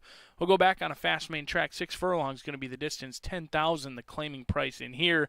On your screen now is price to pay, a winner last time out. It took 14 starts, but Price to Pay got the maiden-breaking score last time under the handling of Alex Conchari as the 7-5 favorite. Really tracked nicely. Ran a professional race, kind of sat just off the pace, and then when the button was pushed, there was plenty left in the tank for Price to Pay, who won by a half length that day. But that was maiden 5,000, now gets tested for winners in here, and a big price, 25-1 on Price to Pay. Light bulb angle in play. We'll see if they can make it 2 in a row. But I know a lot of people, including the announcer and Kevin Gorg's power play tip sheets, are on the good-looking gray Greater Cairo. Alex Conchari hops off Price to Pay to ride Greater Cairo in here for Mac Robertson. This jockey-trainer combination off to a great start, winning at 22%. This one's been bet heavily in the past, and today, no different. Currently on the board at 3-5. Ran gamely last time out, just a second-place finish, losing by a neck. But back-to-back races, lost a neck, lost a head, doesn't always get the win at the photo finish. We'll see if they can avoid a photo today and get the job done for KG and the announcer with Greater Cairo. The 3 is Waco Kid. I thought this one might go further yesterday. They were entered to go 1 mile yesterday. They'll opt to sprint in here. It has a late running style. There is plenty of pace to chase, but in 6 starts so far this year has yet to hit the board. However, Nevada Litfin got a win yesterday, and he looks to keep it rolling in here with the Indiana-bred Waco Kid at 17-1. The 4 is Prince Leo, donning the silks of Little Bluebird Stables for Hall of Fame trainer David Van Winkle. 1 for 8. Last time out, I don't know what happened. I love this horse last time, just didn't show much run. The May 25th race I was very impressed with, a 6th place finish, but deserved much better fate last time. Then got wagered, got some attention, and didn't run at all. Now the attention seems to be off Prince Leo, and maybe he'll run a lot better. 7-1 on the board, but I'm going to try the 5 in here. Herzen, Family Affair in the winner's circle. Kevin Eckelberry teaming up with his son Rye Eckelberry, shipping in from Iowa. But speaking of not loving to win, 1 for 18 with 11 second and third place finishes. 5-1, a great price though on Herzen. The 6 is Hard to Park, 1 for 31. Hasn't found the exact of the last 2 years. We'll see if that changes. Kelsey Haar riding for her man, Robert Klein, at 7-1. And the 7 is Illuminati. Showed speed and stopped last time. Second start off the layoff. Could be a paceless race. We'll see if Illuminati can find the lead and get brave at 6-1. But I'm going to try Kevin and Rye to take down KG and PA as they love the Big Gray in Greater Cairo. We're 10 minutes away from that pick 5. We'll take you through it just a few minutes from now.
The key to the entire sequence for me is finding a single. It's oftentimes the most challenging, but also can be the most rewarding. I need some help finding a single, and more often than not, I turn to Jeff Madej, the chief investigator, on if this single is worthy of a keeper or if I should pitch it and try and find a different one. Let's check with Jeff. Today's single comes in race 6, number 5, Drop O Chocolate. I went to the backside to investigate. Here's what I found. Joel Burns, the trainer. Big class drop. That jockey changed from the Apprentice to Quincy Hamilton. Big mid-race move while chasing a 2-5 lone speed favorite from the Mac Robertson barn. Got passed late by a closer for the minor awards, but still nearly 7 lengths clear of the 4th place horse. And back to that 7-2. That's the kind of single we want. If that's not enough, I went directly to the trainer, Joel Burnt, to get his opinion. Yes, I do like her. I think she's dropping in class a little bit, and I believe that this race is a little easier than the last race. And she's in her form cycle. She's sitting on a win. Okay, we've done the research. Brian loves Drop a Chocolate. The trainer's confident. All the facts show this horse should win. This is a single.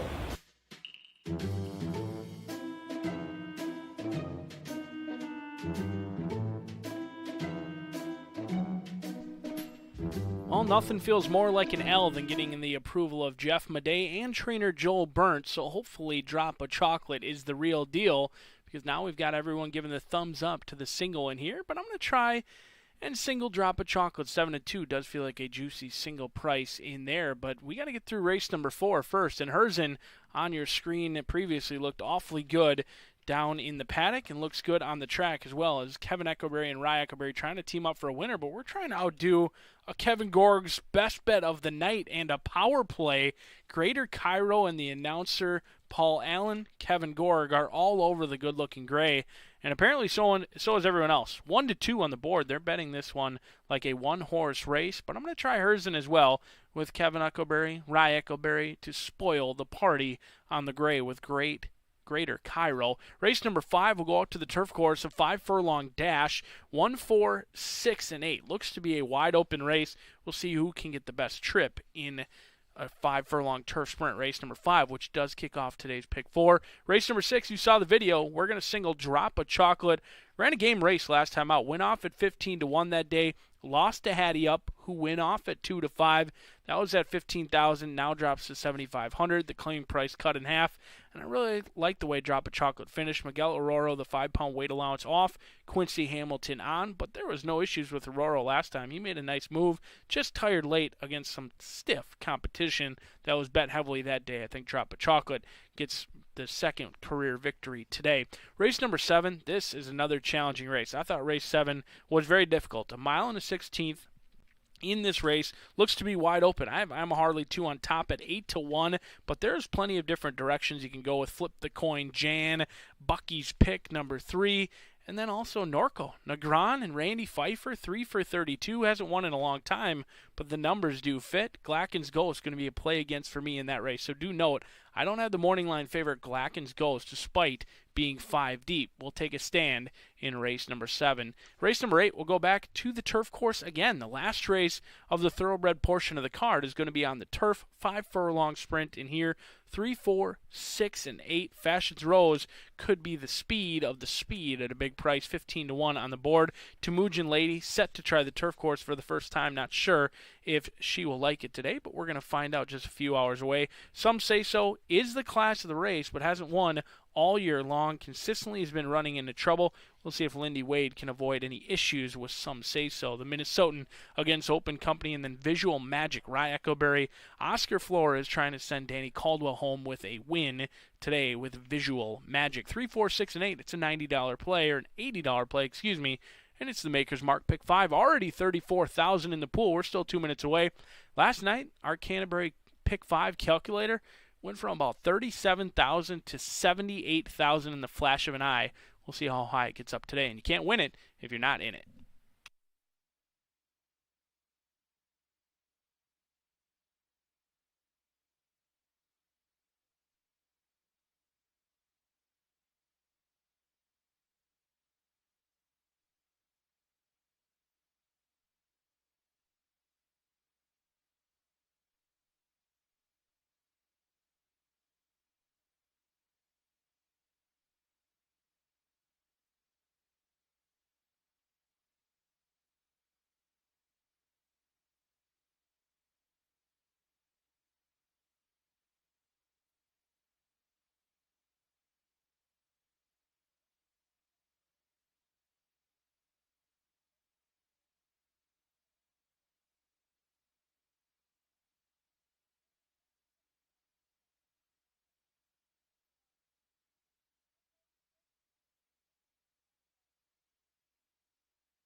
The horses have arrived at the starting gate.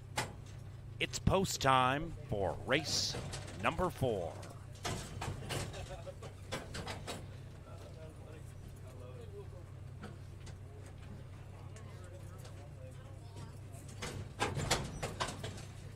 Beginning the Canterbury Pick 5. Nation low 10% takeout with the Canterbury Pick 5. Best of luck, players. Greater Cairo heavily favored. And number 1, Price to Pay, is absolutely going nuts in stall 1. Now they're going to back that gray, Greater Cairo, out also.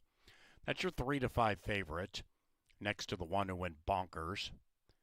They're backing them out. Stand by.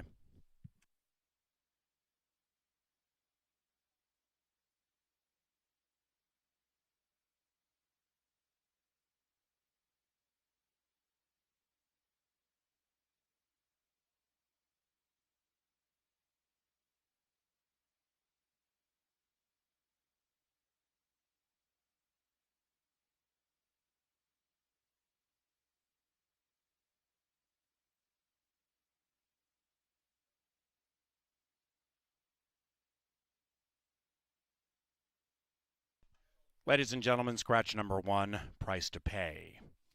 Number 1, Price to Pay, has been scratched. As Luis Negron's evening continues to become more tumultuous. Price to Pay out. Refunds for win, play, show. Exacta, trifecta, superfecta, and double wagers, beginning with race 4. Regarding the pick 3 and pick 6.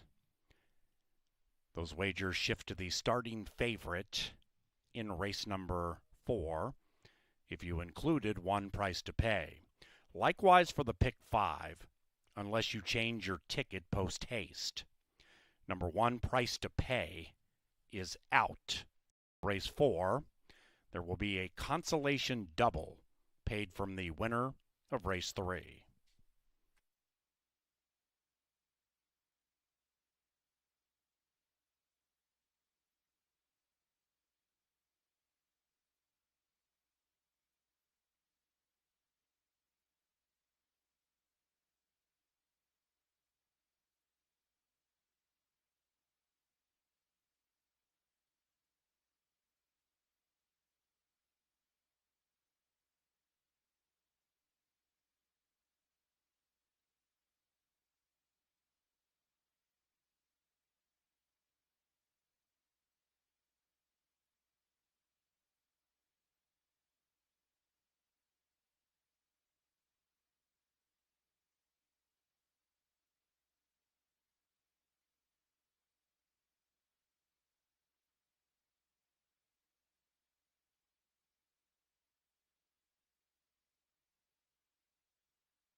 Alrighty, they are moving back in. Greater Cairo still prohibitively favored.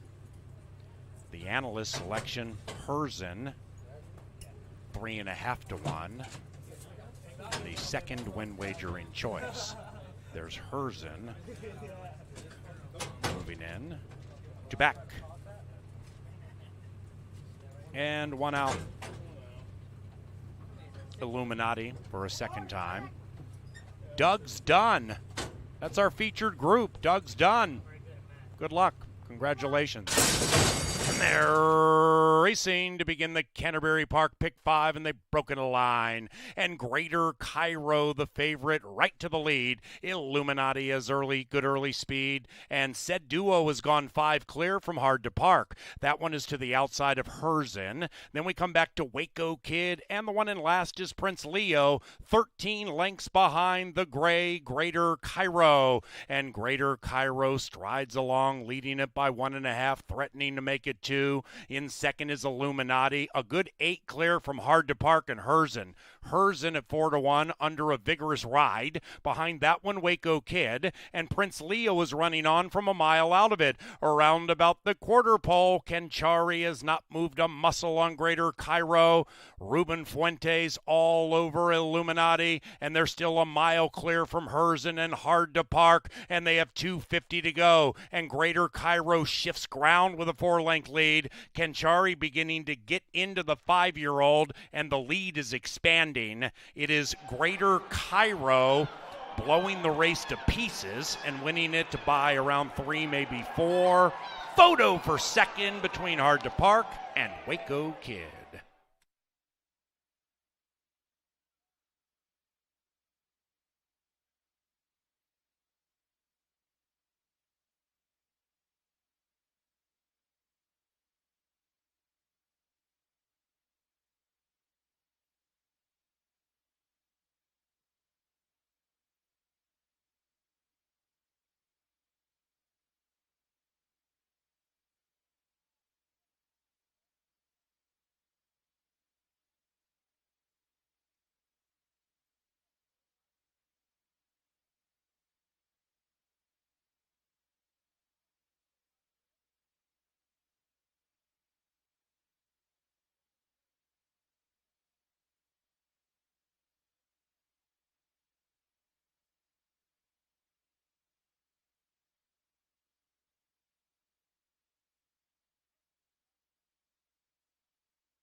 Number 2, Greater Cairo ran first. 2:3:56.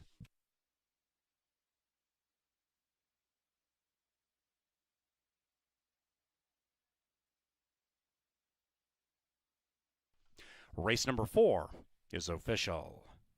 The winner, Greater Cairo, was claimed for $10,000 by Carl Broberg for Rocket Wrench Racing. Greater Cairo purchased $10K. Broberg Rocket Wrench. Don't forget, ladies and gentlemen, when you're coming to Canterbury, buy your tickets online at canterburypark.com and save a couple of bucks. MVP members save extra based on their tier level. Join the Canterbury MVP program at no charge by heading to one of our information booths, levels 1 or 3. Race number 5, 20 minutes from now, begins a pick 4. No scratches. And the 5th race is provided by Pepsi, the official soft drink provider of Canterbury Park.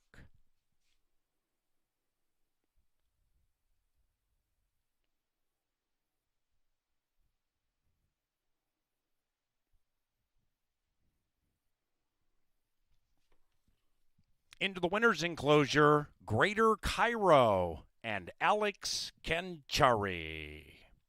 The winning owner, Melanie Bera Anderson, and the winning trainer is our leading trainer, Mac Robertson. Greater Cairo in 111.26.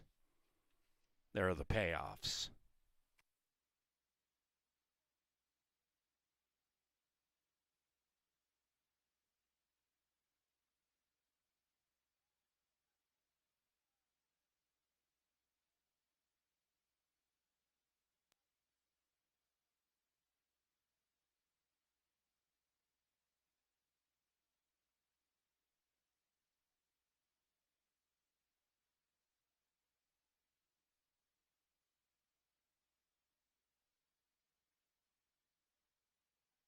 And they're racing to begin the Canterbury Park pick 5, and they've broken a line. And Greater Cairo, the favorite, right to the lead. Illuminati has good early speed. And Said Duo has gone 5 clear from Hard to Park. That one is to the outside of Herzen. Then we come back to Waco Kid, and the one in last is Prince Leo, 13 lengths behind the gray Greater Cairo. And Greater Cairo strides along, leading it by 1.5, threatening to make it 2. In second is Illuminati, a good 8 clear from Hard to Park and Herzen.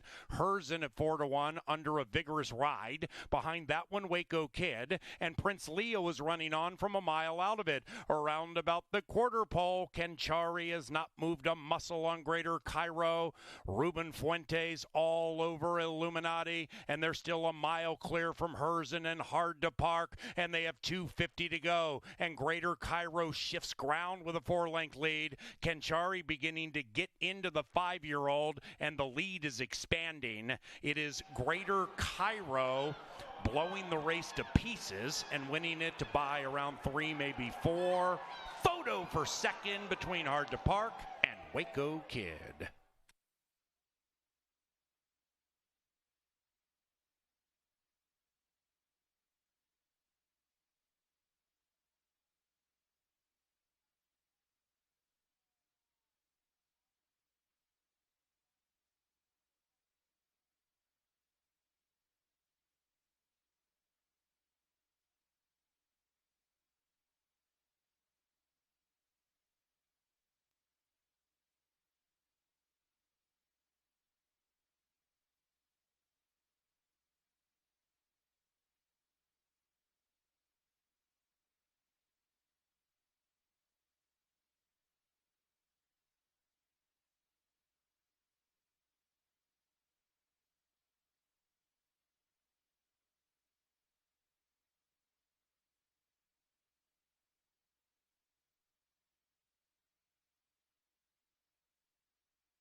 Ladies and gentlemen, a rider change here in race 5 being announced for the first time.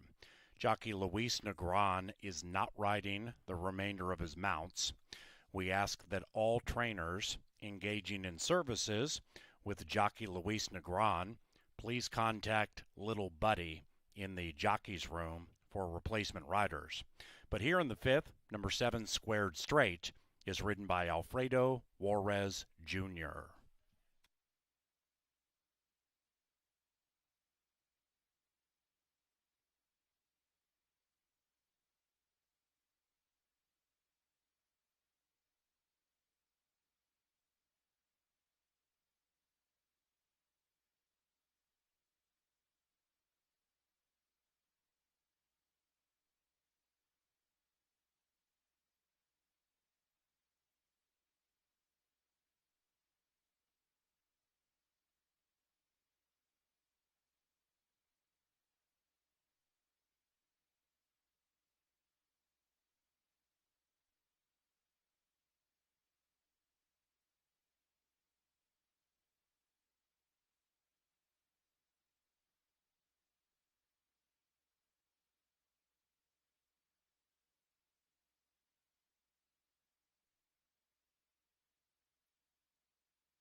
Some rider change coming up to be announced, but Juarez gets the mount on Squared Straight in here, so do make note. Negron off his mounts the remainder of the night as we go out for the late pick 4 in here, 11 minutes away from that pick 4. The first one paid just under $100. We'll see if this one can't pay a little bit more, but on your screen now, the heavily backed favorite, a Man of My Stature, Lindy Wade gets the call in here for Greg Tracy. 0 for 8, but does have 3 second-place finishes. I like what I see down here in the walking room from a Man of My Stature. If you're tuning in on TV, think this one looks a little bit warm. They took the hose to a Man of My Stature before coming out, so certainly no cause for concern there, but you do have a horse who's settled for less now 8 times. We'll see if they can get a ground-saving trip from the inside, currently even money on the board. The 2 is Giants Gateway. Winchester Place Thoroughbreds sends out 2 in here. They have both Giants Gateway, the horse with experience, and the first-time starter on the outside. It looks at this point the Giants Gateway is going to be the higher of the 2 in prices, 14-1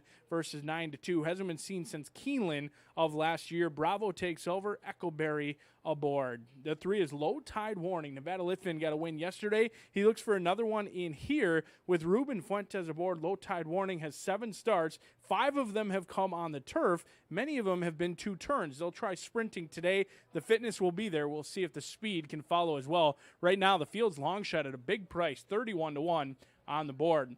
The 4 is Twirling Roses. Cecily Evans gets the call in here for Mac Robertson. 0 for 7. Didn't get the lead last time out, but still stayed on relatively nicely. It was a little bit one-paced. I think they wanted the lead that day. We'll see if they can get it today.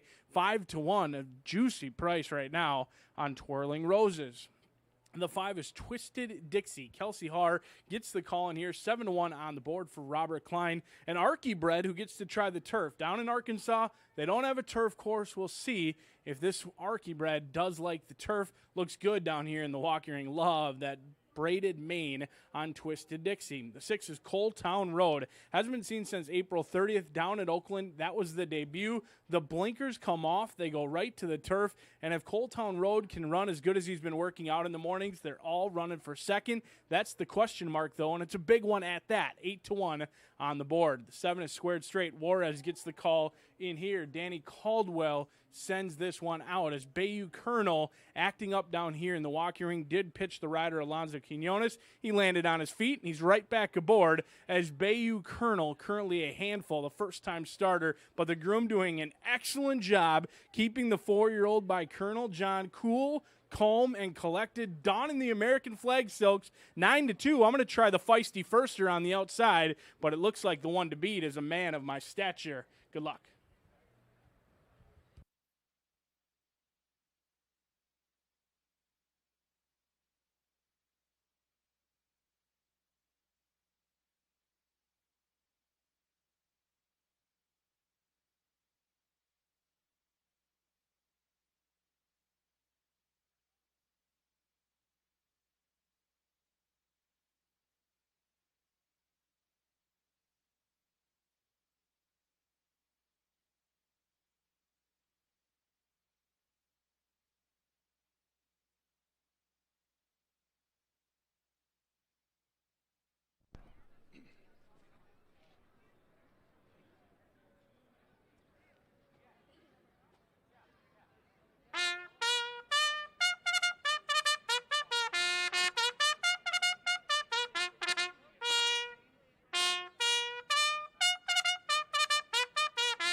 Lynn Dykert, ladies and gentlemen, bugler to the stars.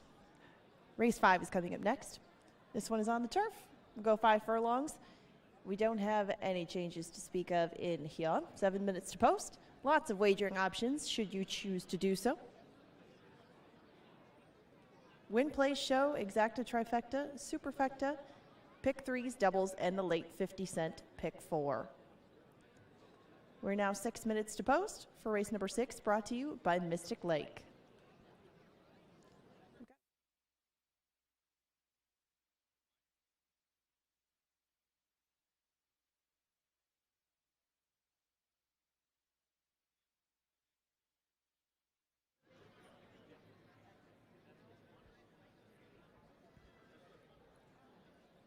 The Mystic Lake drawing winner for today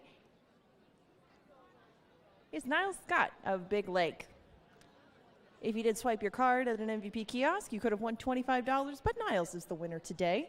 Head to the marketing information booth on track level and claim your prize. The 7 that you see on the screen, squared straight, is now ridden by Alfredo Juarez. We've got a pick 4 ticket coming up shortly. We just got 5 minutes to post.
It is pick 4 time, and we're 4 minutes from it. There's my ticket on the screen. I had gone pretty deep in this field. to hope that maybe Twirling Roses would break a little bit slow like she did last time. So I used a lot of options against Twirling Roses, but I didn't realize that all the money would go to the one, A Man of My Stature. He's a very popular pick in here, and he is 7-5. I would prefer the outside horse, Bayou Colonel, but Bayou Colonel appears to be very ill-behaved in his first try at the races. A little fired up is the 4-year-old son of Colonel John. I mean, that's a late start to get to the races, but they're still starting this horse out at a maiden special weight, and they're starting him out with a lot of nice works in tow, including that one on June 3rd. They started out a horse named Bayou Benny earlier in the season, who came home very impressively in his first start. He still worked the same morning. This one worked a little bit faster and worked handily. It was a very nice drill for Bayou Colonel. Now, of course, since that time, he's just had what looked like a couple of maintenance works instead of one trying to really tighten the screws. But he looks like he has a lot of natural speed, as he showed in those works early in May and early in June. I used a couple of other ones in there, all of them at good prices, except for A Man of My Stature, but he probably will remain below 2-1 throughout the betting, as he has been a very, very popular one on top. We Miss Bernsey is my top picks in race number 6. She's going to have a lot to deal with in Drop a Chocolate, I know that, but We Miss Bernsey seems to be a little bit better when she's closer to the pace. I thought maybe the drop in class and the fact that some of these other ones could all get out there and maybe make life hard on each other and just naturally bring her into things a little bit earlier than she has been in her last couple could really help her along. And again, they cut the price in half on We Miss Bernsey, and she's on the inside, which I don't love, but she won't have somebody probably going out there and blazing 21-4 and 45 the way that Hattie Up did last time, and kind of leaving her with a lot to do. Stuck with the same barn in race number 7, and that's where I do find my single in here, My Cowboy. My Cowboy is on the outside, and that's the only thing I don't really like about him. It looks like he's found a field full of horses that want to stay just off the pace or way off the pace, and My Cowboy gets back to the turf. That's where he's found the majority of his 16 wins. The last time that he tried it was on April 18th. He tried to tug that field along, but he had to fight pretty hard to do it. Now, if My Cowboy can get out, get clear, those are big ifs, he could provide a very well, or I guess fairly priced single. I don't think we'll get 5-1, but you might get, I don't know, 7-2, 9-2, something like that on a horse that's found a field without a lot of his similar sort of running style. As we get to race number 8, spread back out in there, as that's a pretty contentious one on the turf, and I thought that Visual Magic could really benefit from the drop that she takes in here. She's going to cut down to 7,500. She gets the outside post, and I mean, one of the most important things about these 5-furlong turf sprints is not getting your momentum stopped. So keeping that speed going from the outside could probably put her in a good position. She might be a little bit wide around the turn, but I thought that Visual Magic probably wouldn't have quite the pace tussle on her hands that she did last time, and she might be doubly tough on the drop. Hey, Ange? Yes? L.A. Valenzuela picks up Norco in race 7. Okay. Valenzuela picks up Norco in race 7. All right, you heard it there first. Valenzuela will ride Norco in race number 7. That's the $20 ticket I put together. Usually don't go with $20, but I thought that there were some beatable favorites along the way, and it might be worth a little bit more investment. If you can beat A Man of My Stature in here, you're going to get a pretty square price on anybody that you fancy. I thought that maybe all the money wouldn't go that way, but oh well, I guess I guessed wrong on that one. There's still a lot of options on that ticket. Add in whoever you want along the way. You're probably going to see some decent prices come in this late pick 4. We'll see what happens in about less than a minute when they get to the gate for race number 5. Good luck in all of your late pick 4 ventures.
The horses are arriving at the starting gate, and it's post time for race number 5. The Prairie Meadows team with turf experience, a man of my stature, even money, and favored.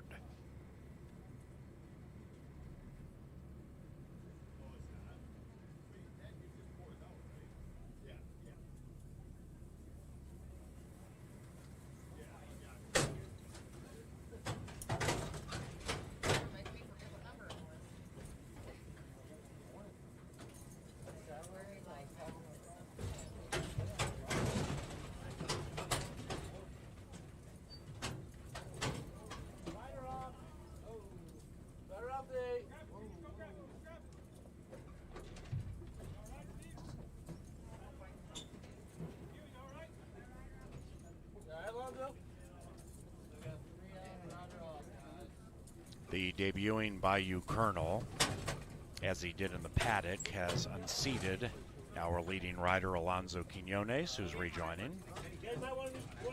Whirling Roses 3-1 goes in.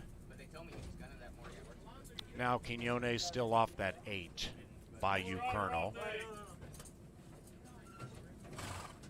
the good-looking maiden, son of Colonel John, being reunited with Q. Last one to go in, Bayou Colonel, 5-1.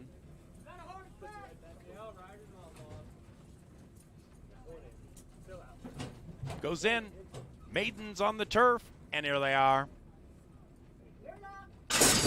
They're racing. Colonel John squared straight, and Coal Town Road all came out beautifully. Then it's the favored, a man of my stature to the inside fourth, but a very close fourth, and they're flying up front. These maidens are sizzling into the far turn. Twirling Roses 8 from the front to the outside of Giant's Gateway, even farther back to Twisted Dixie in the turf debut, and Low Tide Warning way out of it. And it's squared straight, leading it from Colonel John, Coal Town Road the inside. A man of my stature traveling comfortably and is right behind the leading squared straight Colonel John on the outside. After that is Twirling Roses, and they're charging down the Canterbury turf course. Colonel John squared straight, a man of my stature at 6-5, slowly edging clear. Squared straight, 0 for 17, fighting back gamely. Favorite one. It's number 1, a man of my stature in gritty fashion.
And the numbers: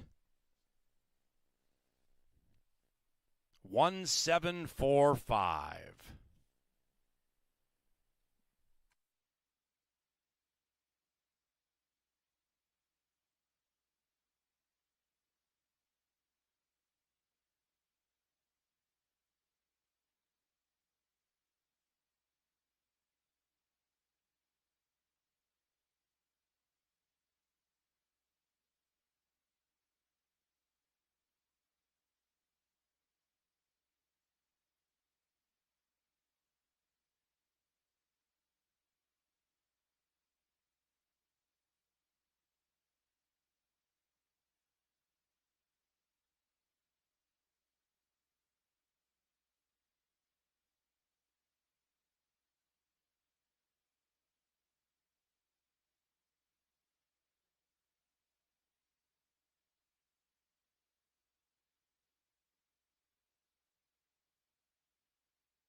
And race 5 is official.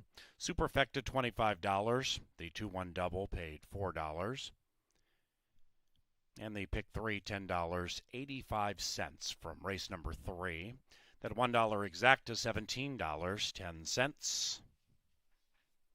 And the trifecta, chalk, all, Cecily, $24.30.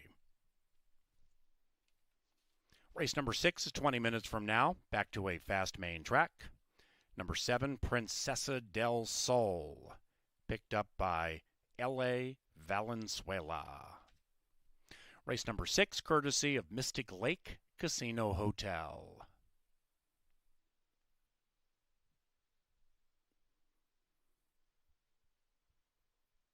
Ladies and gentlemen, Sunday we race at 1. It is Pepsi Family Day. By far, best day of the week to bring the kids with free pony rides.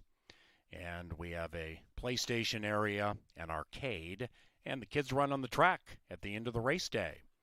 So spend the 4th of July with us at Canterbury this Sunday, 1 o'clock, Pepsi Family Day.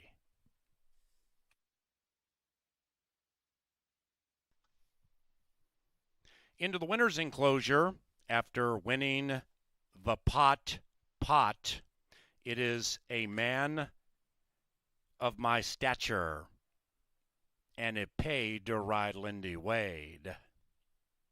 Greg Tracy is the winning trainer, and the winning owner, Peter Redekop, a Man of My Stature.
And they're racing. Colonel John squared straight, and Coal Town Road all came out beautifully. Then it's the favorite, a Man of My Stature, to the inside fourth, but a very close fourth. And they're flying up front. These maidens are sizzling into the far turn. Twirling Roses, 8 from the front to the outside of Giant's Gateway. Even farther back to Twisted Dixie in the turf debut. And Low Tide Warning, way out of it. And it's squared straight, leading it from Colonel John, Coal Town Road, the inside. A Man of My Stature traveling comfortably and is right behind the leading squared straight Colonel John on the outside. After that is Twirling Roses, and they're charging down the Canterbury turf course. Colonel John squared straight, a Man of My Stature at 6-5, slowly edging clear. Squared straight, 0 for 17, fighting back gamely. Favorite one. It's number 1, a Man of My Stature, in gritty fashion.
Rider change being announced for the first time in race number 6. Alex Kinchari picks up the mount on number 1. DL's Girl, Alex Kinchari on number 1 in the upcoming race number 6.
A Man of My Stature, awfully game performance on the turf.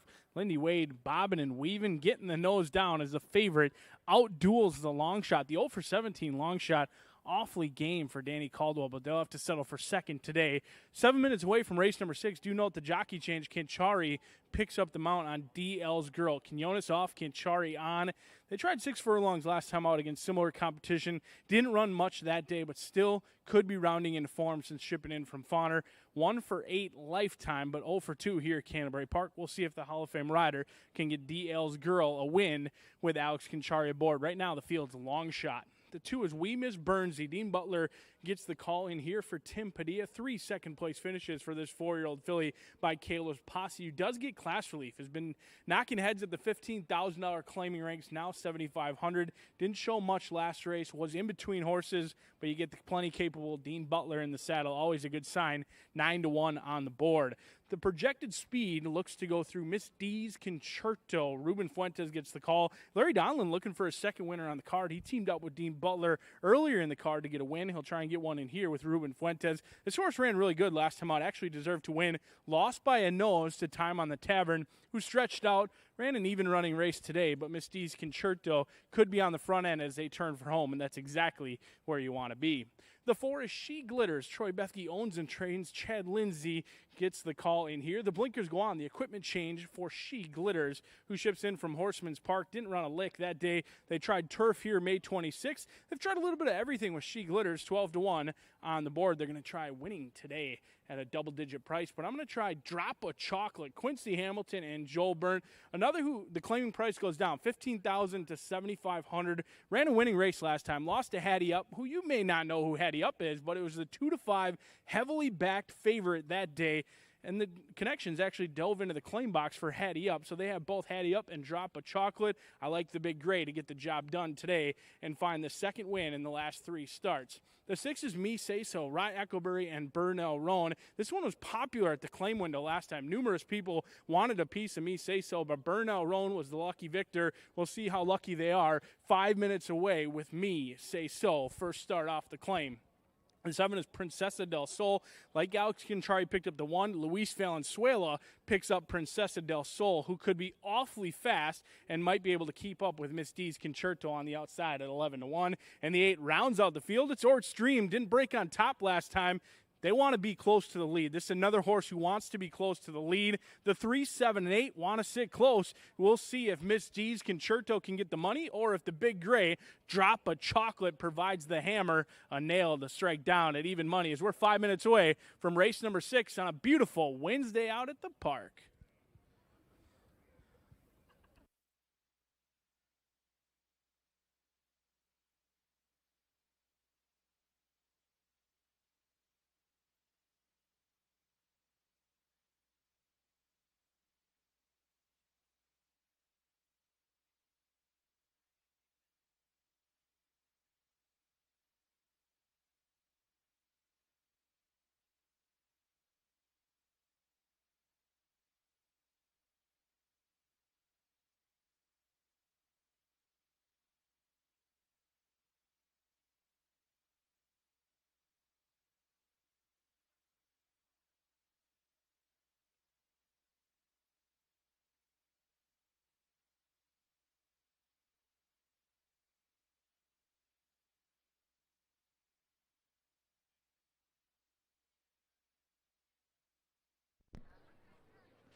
Lynn Diker, ladies and gentlemen. We have a few minutes to post for race number 6, and the fillies are now on the track for it. This 6th race is sponsored by Mystic Lake. We thank them for their sponsorship of the 6th race. Got a couple of changes in here to announce. Valenzuela is on the 7, Princessa del Sol, and Alex Conchari will ride the 1, DL's Girl. This is for Minnesota-bred fillies going 5.5. Your current favorite is the 5, Drop a Chocolate. Win, place, show, exacta, trifecta, superfecta, doubles, and pick 3s are all available for your wagering pleasure. You now just have 2 minutes to post. They are going to head to the gate pretty quickly for race number 6, so get your wagers in now. Good luck.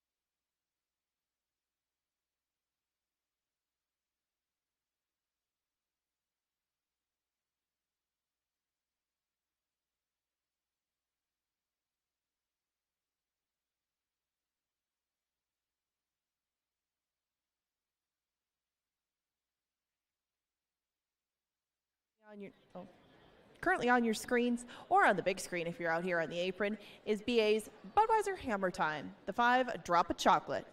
Drop a Chocolate's at even money right now, looking to pick up her victory in the 6th. Off a pretty nice race last time around. Drop a Chocolate had to fight things out on the front end, still held on for a nice 3rd behind, as he mentioned, Hattie up and going running 2. Drop a Chocolate should be right in the thick of things from the start, and she is BA's Budweiser Hammer Time in race number 6. Coming up pretty quick, we've got a beanbag toss. Keep an eye down here on the winner's circle to see if somebody can come out with some loot.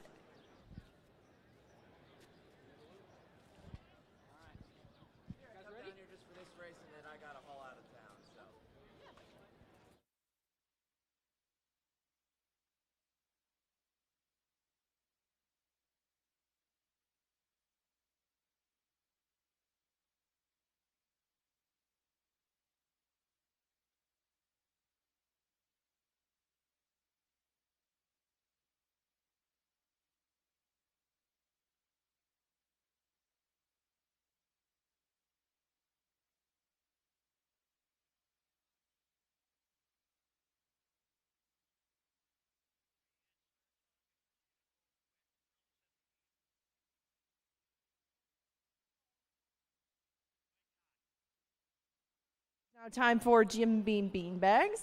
We're down here on the track. Pretty simple, guys. Just got to toss that the beanbag board out there. If you get it in the hole, you get a daily double pack. If you get it on the board, we have a couple of admission passes. If you miss it all together, you get one. But, you don't want to come back by yourself, so get it in the hole. Ladies first. Take your best try at it.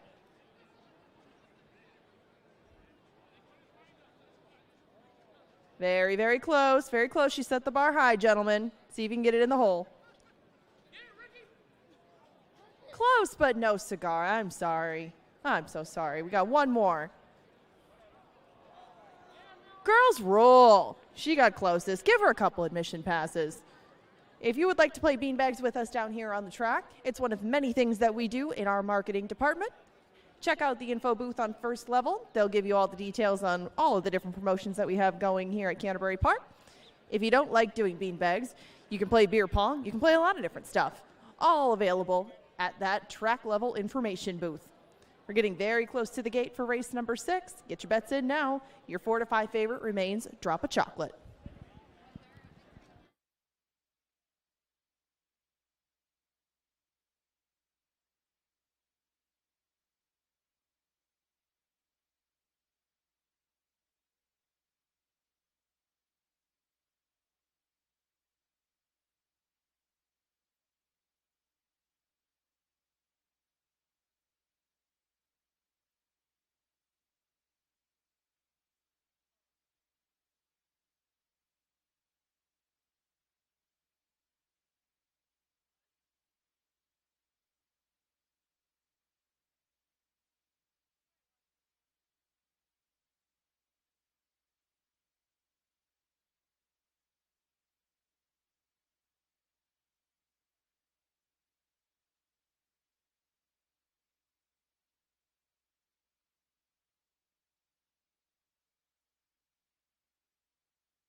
It is now post time.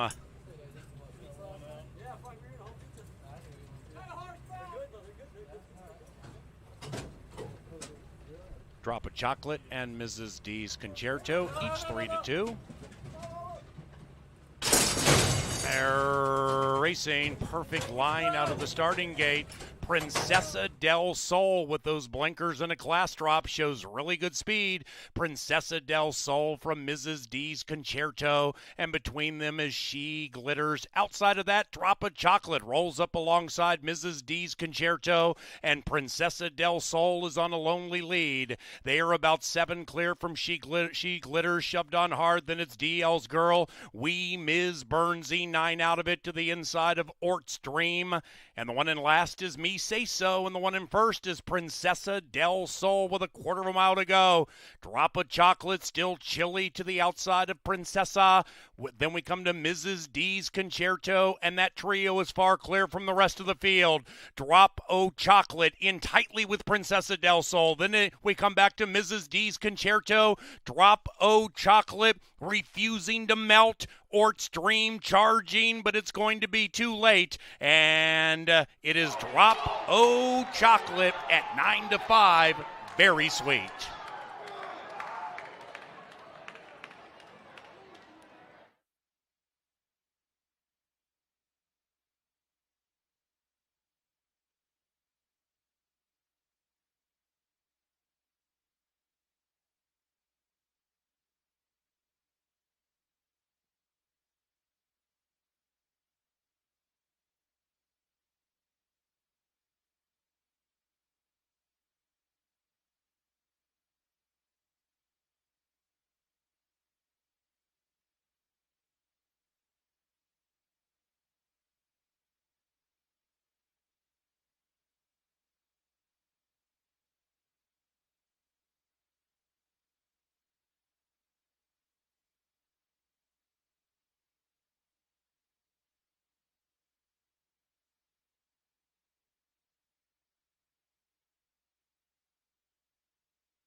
Number 5, Drop o' Chocolate, ran first. It is 5.823 in 105.95, and the results are unofficial.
And now entering the winner's enclosure after scoring the eulogy purse, it is Drop o' Chocolate and the Locks of Quincy Hamilton. Drop o' Chocolate is owned by Wyndon Wood Farm and the winning trainer, Joel Burnt. Drop o' Chocolate is a 4-year-old gray filly by Patio Prado out of Chocolate Licorice. Bred in Minnesota by the Dayons, that's Wyndon Wood Farm.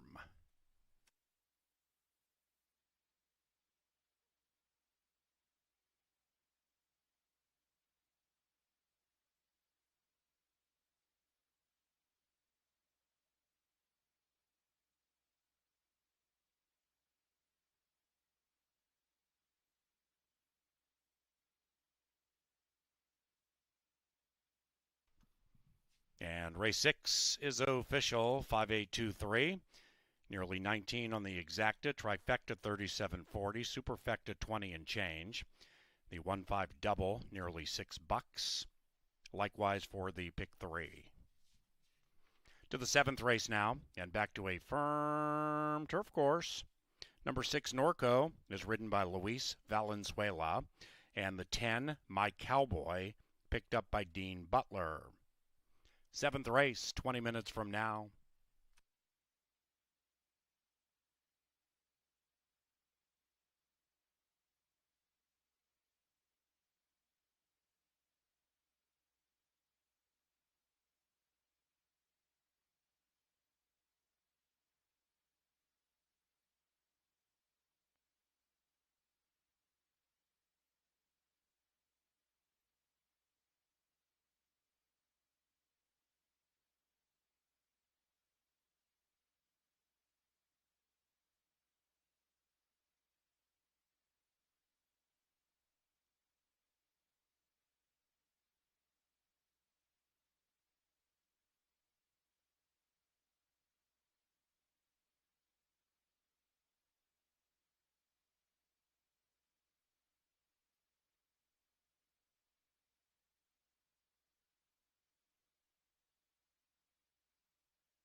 Racing. Perfect line out of the starting gate.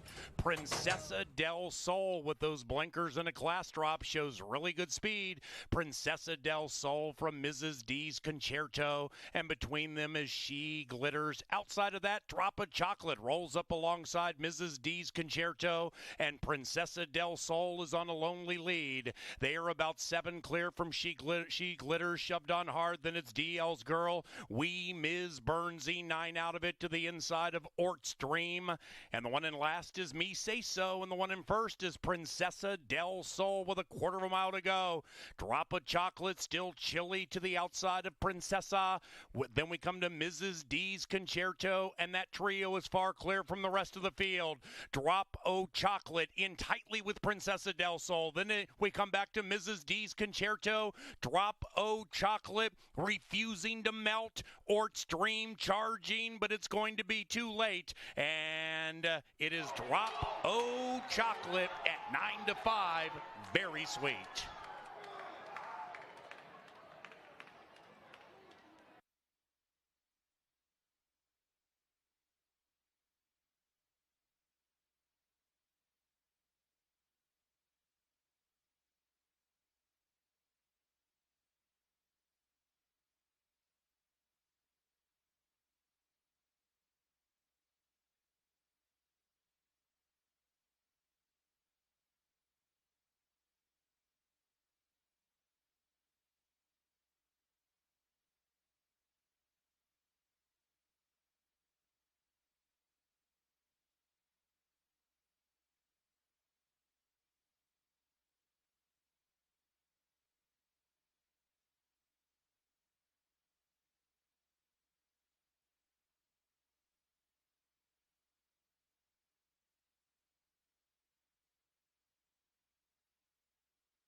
13 minutes away from race number 7, featuring one of Mouse the Mickelson's favorite horses, and it's Real Loot. Chad Lindsay gets the call in here for the Hall of Fame trainer David Van Winkle. 3 for 36. Does have a win here at Canterbury Park. My notes say this horse consistently gallops out very strong, but so far this year it hasn't shown that same tenacity that they have in the past. We'll see if the 6-year-old can channel his younger years at 50-1. A very long shot for a horse who has had success here at Canterbury Park. The 2 is Flip the Coin. Jan Juarez gets the call for Carlos Moreno. A 6-year-old by Trap Shot has 5 victories from 22 starts. 3 victories on the turf course. This will be the second time they try the Canterbury Park turf, and they also get some huge class relief in here for Flip the Coin Jan, who's showing good energy, but not nearly as good of energy as Bucky's Pick. Wow, Bucky's Pick looks excellent down here. On your screen looks great, and I can attest down here live,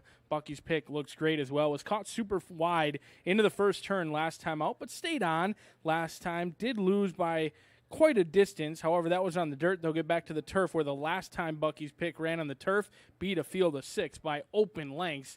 They get back to the surface they want to be on. 13-1, way too high a price on Bucky's Pick. The announcer, he's going to try Copper Fiddle, trying to get some real moolah in here. A 7-year-old by Into Mischief. Showed speed 2 back last time out at Louisiana Downs. Never got the lead and really never got in contention. We'll see if Rye Eckelberry can hustle Copper Fiddle to the lead. For connections that love to win races, Rocket Wrench Racing, they do it with some of the tops here at Canterbury Park, and we'll see if they can do it again with Copper Fiddle shipping from Louisiana Downs. The 5 is where my money's going to land. It's a long shot price, guaranteed double-digit odds, and I'm a Harley too. Got away with very slow fractions last time out, but they are tactical. I think Lindy Wade will have options in here for the Minnesotan against Open Company. I'm a Harley too, just finished way too nicely. It looks like a half-length win. However, this horse had plenty left in the tank. Third start off the layoff for Mike Beeler is winning at 23%. There's a lot to like at a big price. The 6 is Norco. Negron gets the call in here. Negron's actually off. Luis Valenzuela gets the call. Negron off the mounts the rest of the night.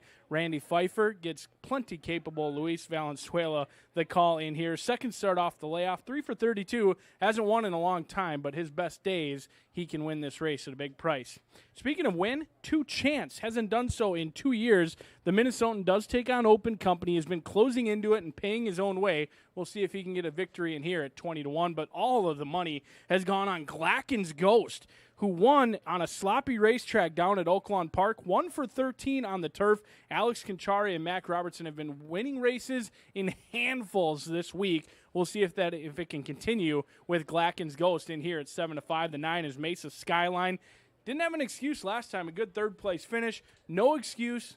Needs pace to chase. We'll see if Fuentes can time it right. And the 10 on the outside, My Cowboy. Went fast last time. Gets back to the turf. 10-1 with Dean Butler on the outside. I'm going to try a long shot in here. I'm a Harley, too, to ride the smooth road right to the winner's circle.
The Minnesota State Lottery sponsors the 7th race each day, and the field is now on track.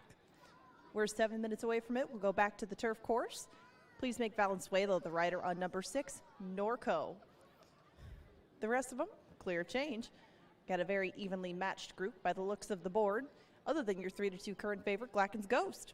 Win, place, show, exacta, trifecta, super doubles, and pick 3 wagers are all on the menu for race number 7. We've still got one more thoroughbred coming up after this, and of course 2 quarter horses to close us out for the night. But the action is far from over. The 7th is 7 minutes away.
If you guys want to put this up, I'll do.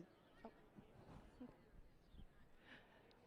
Brian Aragoni's Continental Diamond, Diamond in the Rough, is currently on the big screen in the infield and on TV monitors. He's 8-1. I'm a Harley 2 is the Continental Diamond, Diamond in the Rough. In a very wide open race, wise to find a price, and I'm a Harley 2 is a proven commodity over this turf course. 8-1, very good value on the Diamond in the Rough. I'm a Harley 2.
It's post time. Post time for the 7th at Canterbury Park, our penultimate thoroughbred race.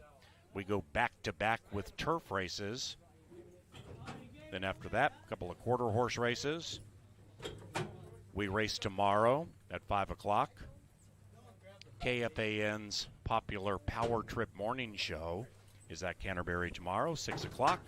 A comedy show in the Expo Center, and it's free of charge.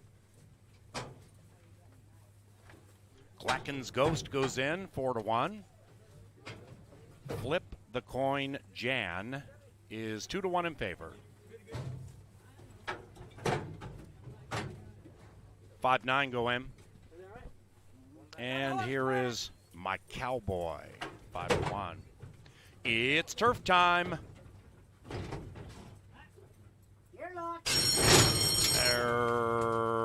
Racing.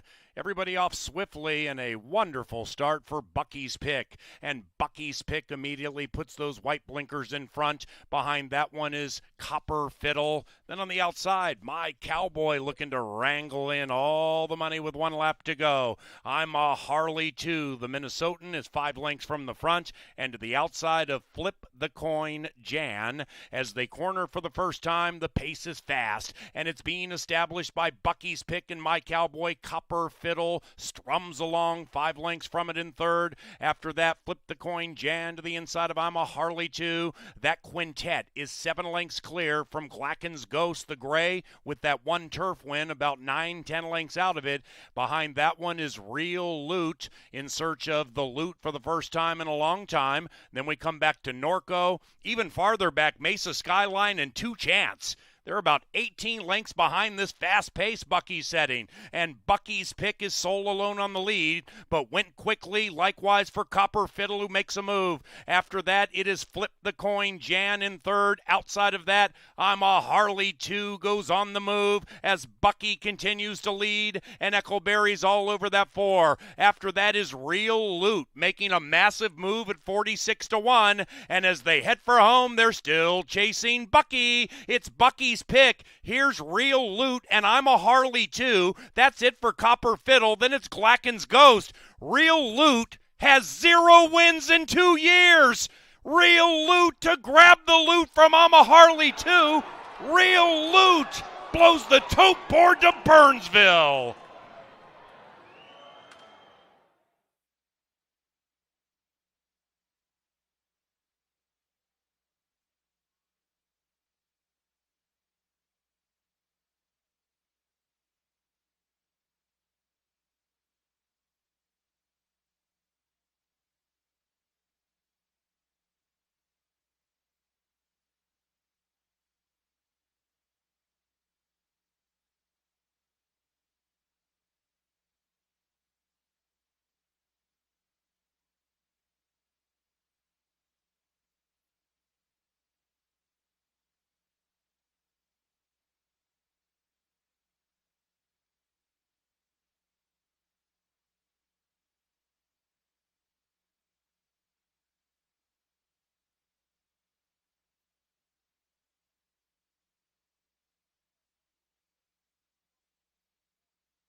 Number 1, Real Loot, the real deal.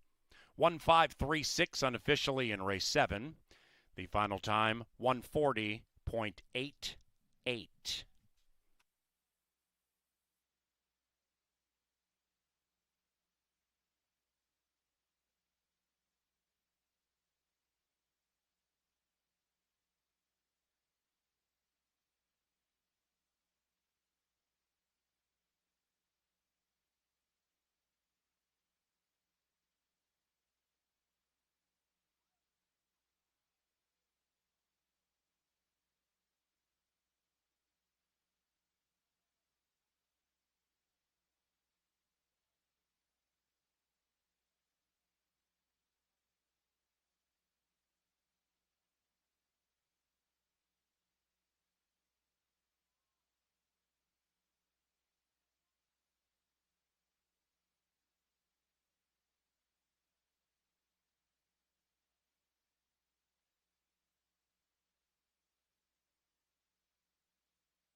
And the upset's official.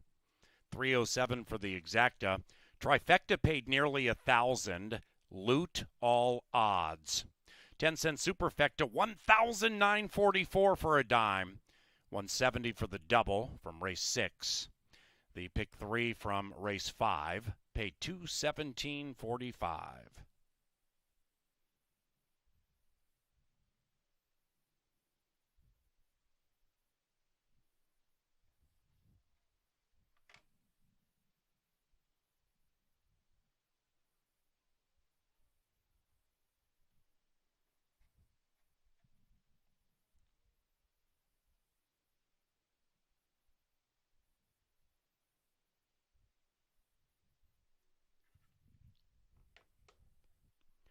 $95.60 for a $2 win wager on Real Loot.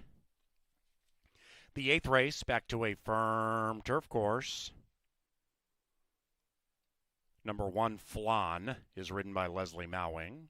Scratch 5, Jamaican Sense.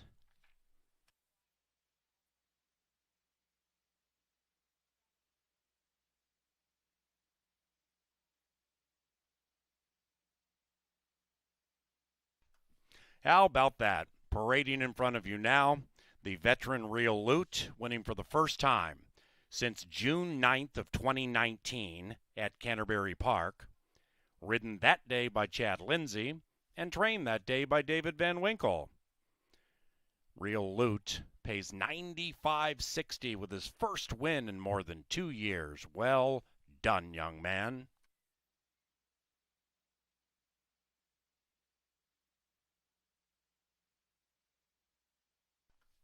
To the winner's circle, after taking down the Ticks and Leeches purse, it is Real Loot and Chad Lindsay. David Van Winkle is the winning owner and trainer, DVW. He's Real Loot.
Off swiftly and a wonderful start for Bucky's Pick. And Bucky's Pick immediately puts those white blinkers in front. Behind that one is Copper Fiddle. Then on the outside, My Cowboy looking to wrangle in all the money with 1 lap to go. I'm a Harley too. The Minnesotan is 5 lengths from the front and to the outside of Flip the Coin Jan. As they corner for the first time, the pace is fast and it's being established by Bucky's Pick and My Cowboy. Copper Fiddle strums along 5 lengths from it in third. After that, Flip the Coin Jan to the inside of I'm a Harley 2. That quintet is 7 lengths clear from Glacken's Ghost, the gray, with that 1 turf win, about 9-10 lengths out of it. Behind that one is Real Loot in search of the loot for the first time in a long time. Then we come back to Norco. Even farther back, Mesa Skyline and 2 Chance. They're about 18 lengths behind this fast-paced Bucky setting. And Bucky's pick is sole alone on the lead, but went quickly. Likewise for Copper Fiddle, who makes a move. After that, it is Flip the Coin, Jan in third. Outside of that, I'm a Harley 2 goes on the move as Bucky continues to lead, and Eccleberry's all over that 4. After that is Real Loot making a massive move at 46-1, and as they head for home, they're still chasing Bucky. It's Bucky's pick. Here's Real Loot, and I'm a Harley 2. That's it for Copper Fiddle. Then it's Glacken's Ghost. Real Loot has 0 wins in 2 years. Real Loot to grab the loot from I'm a Harley 2. Real Loot blows the tote board to Burnsville.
real loot provides a real big price. And if you're still alive in this pick 5, the worst you can do in the pick 5, just a hair over $1,900, and it only goes up from there.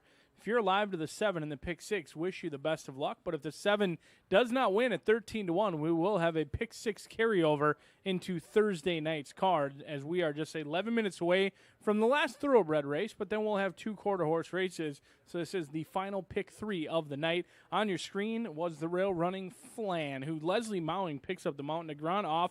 Mowing picks up the mount on Flan. 4 for 21. Does have a win so far this year. It came at Fauner, and it came against Allowance Company, but showed a ton of speed at 6-5, got the lead, and took them gate to wire. That was on the dirt. They tried to get on the turf last time it was rained off. They'll get to try the turf today, where they are 0 for 7, 9-1 on Flan. The 2 is Purple Scooter. Now, here's where all the money went in the pick 5 pool, but not necessarily in the win pool at this point. Currently 3-1 is the lowest pick 5 payout, and it's Purple Scooter, who has 3 tries on the turf, 2 second-place finishes, has been racing down at Prairie Meadows, where they do not have a turf course. So they ship here from Prairie with a purpose to get on this turf course, and Jan Arnett has had success here in the past. Golden Sense has had a ton of success so far early on as well. Purple Scooter 3-1 as your pick 5 favorite. But I think Fashion Rose deserves a look in here. The blinkers come off, showed a ton of speed last time out. Now, the finish wasn't great. However, they had excuses. They were against tougher competition last time. Class relief today. Second start off the layoff. Luis Valenzuela and Nevada Litfin, who did win yesterday, looks for another win in here. Showed a lot of speed. I expect Fashion Rose to be close to the lead. The 4 tries the turf for the first time today. It's Joel Burnt, Quincy Hamilton. They teamed up earlier today for a win. They'll look for another one in here. They won with Drop of Chocolate. They look to get Temujin Lady on the turf course, where the dam won twice, but so far the siblings are 0 for 11, 7-1 on the unknown with Temujin Lady. The 5 is scratched. The 6 is 6-5, and it's Some Say So. The Minnesotan against Open Company, 0 for 5. She had a sneaky troubled trip last time out. Kind of had to check, a little bit ranked down the lane. Wasn't really a lot of room to run that day. We'll see if Some Say So can get back to her winning ways at 6-5, the top selection. The 7 is Distinct Approval. Someone a big believer, 20-1 right now, and they're the sole holder of that pick 6 ticket. Mike Bollinger sends out the Florida bred in here. 3 tries on the turf, is yet to hit the board. We'll see if it changes today. Distinct Approval does like to be close to the lead. And speaking of close to the lead, Visual Magic. On paper, it looks like they have strictly one way to go. There's a lot of pace in here, but Visual Magic gets the best post of them all, breaking from post 8. Rye Echoberry calling the shots, which is always a good sign. We'll see if one of them can get the lead and take them gate to wire, or maybe the Minnesotan, Some Say So, gets back to her winning ways, as we're 8 minutes away from the field of 8 going to the gate for race 8.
The last group of thoroughbreds are making their way onto the track, and they'll go to the turf course for a 5-furlong dash.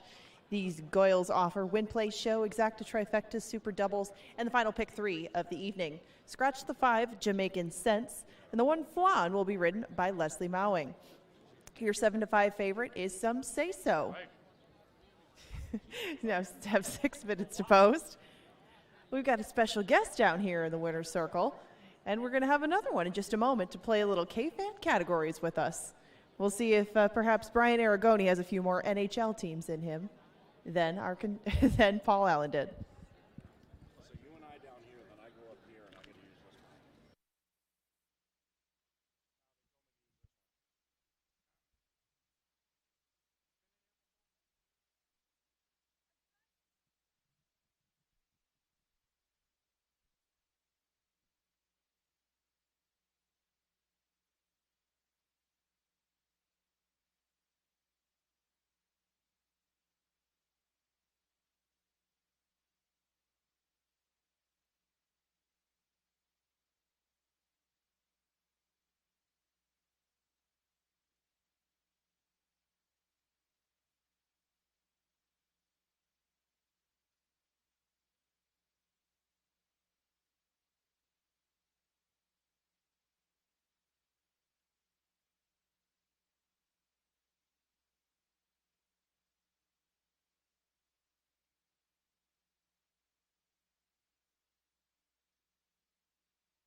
We're down here in the winner's circle to play a Wednesday night tradition.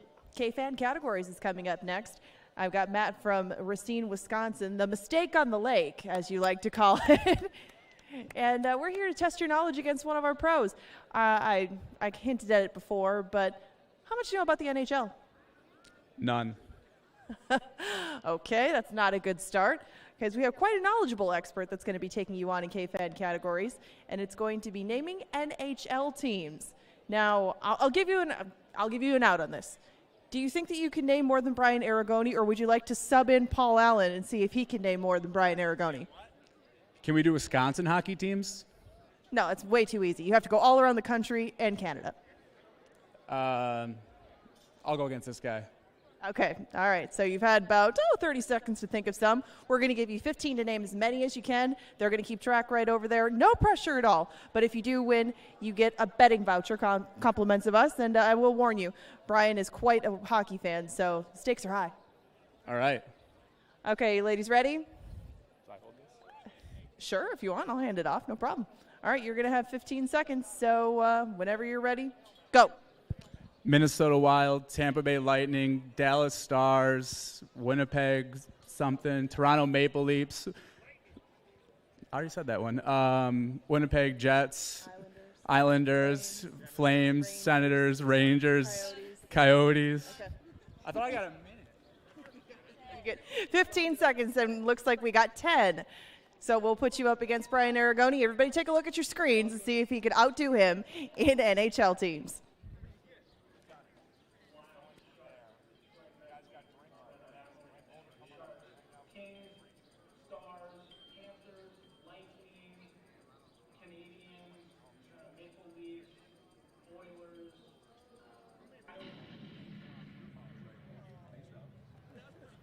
I'm so sorry, but study up next time, branch out of Wisconsin, or go make some more mistakes on the lake, whatever works for you, and thank you for playing K-Fan Categories. Thanks. It's a lot of fun to play along. Brian was kind of hitting the numbers with hockey teams, but we'll give it another try next week. If you want to give it a try at K-Fan Categories, talk to the marketing folks on Track Level. 1 minute.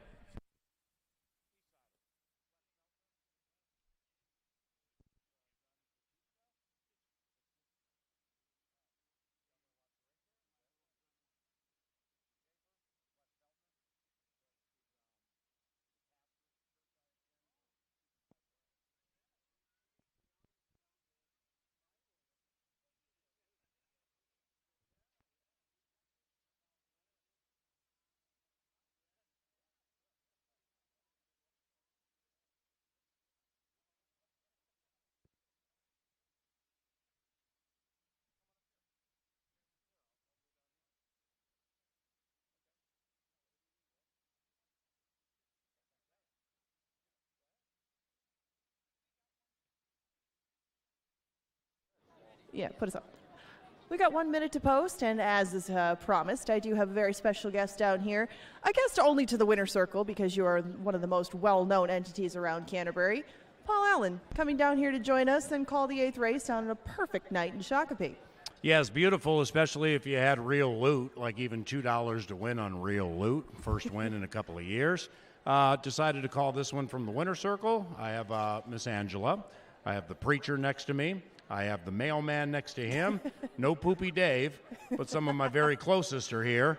And with the preacher here, the good thing is if I blow the call, I just repent immediately and come back for the next one. Yeah, well, you still have 2 races to recover after that. No Poopy Dave. Not to be confused with Negative Dave, although it's an easily one to interchange. Yeah. We have the final thoroughbred race of the night, and of course, Real Loot has added a big bomb into the equation, prompting some carryovers and payouts, and also raising a whole bunch of them in here. But this isn't as easy as the board would make it look. I mean, Some Say So is definitely the horse to beat, but I didn't think that 6 to 5 was the price that you would get on her. I thought maybe Visual Magic would be in the neighborhood price-wise, but when you look at the 8th race as they go over to the turf, what do you see? Well, I picked Some Say So. And, I'm with you. And 6 to 5, I mean, the veteran mare definitely can win. I do think she'll show more speed than we've seen of late. She kind of got into a tough spot last time. So she'll be close, and she loves it here. I'm with you on this 8, Visual Magic. I picked this one second at 4 to 1. This is the one where my win money would fall. And Danny Caldwell's here with his wife Allison. They had an 0 for 17 horse almost win earlier in the card, squared up or whatever it was called in that maiden race, squared straight. So the Caldwells, super well respected horse owners, they don't come up from Oklahoma and generally leave with 0 victories. I'm on the 8. Yeah, and they picked this one out at Oakland, and maybe they had turf in mind for her the whole time because 2 of her 3 races up here have been on the grass. Yeah. They go back that way today, and they'll drop her in class. I mean, when you watched her last time, she got herself into the midst of the pace, and she only lost by a length and a half. She lost to Macho's Vision, a horse very well bred for this sort of thing.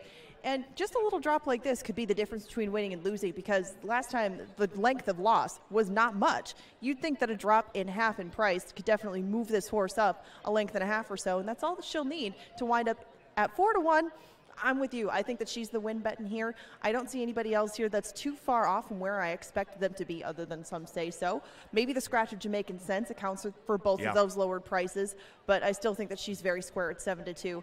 And I really don't see anybody else in here pushing her too wide to where she won't run her race and perhaps get the jump on Some Say So.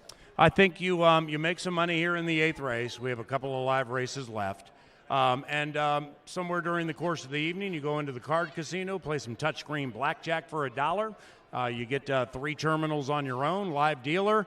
Go ahead and take Boss Randy Sampson for about $5,000. Next time you come out, we'll give you a card key to the money room. I better get up there and call this race. God bless you, girl.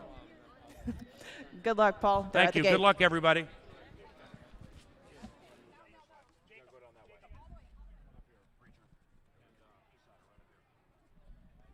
Into the gate for race number 8. It is now post time. It's the Preacher feature at Canterbury Park. Some Say So, prohibitively favored.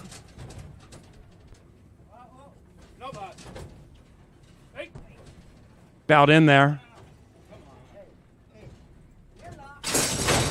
And they're racing, and Some Say So like a shot comes out of the gate in search of the lead.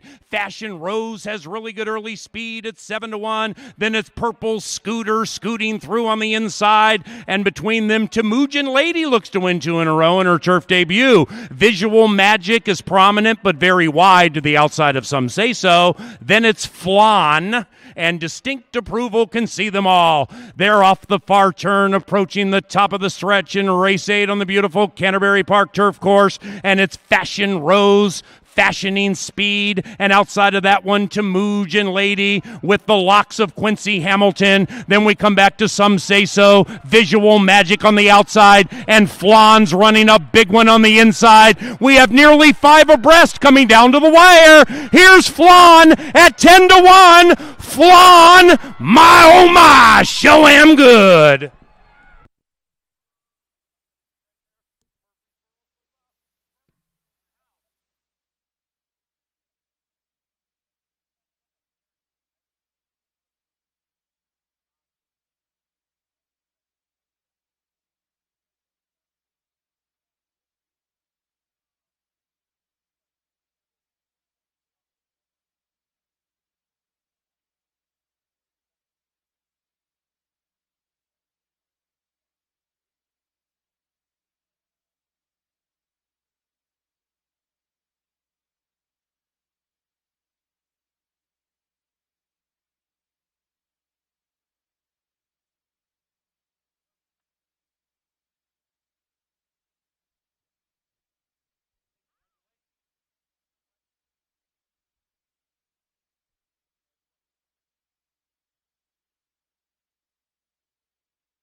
Number 1, Flan, first at 10-1.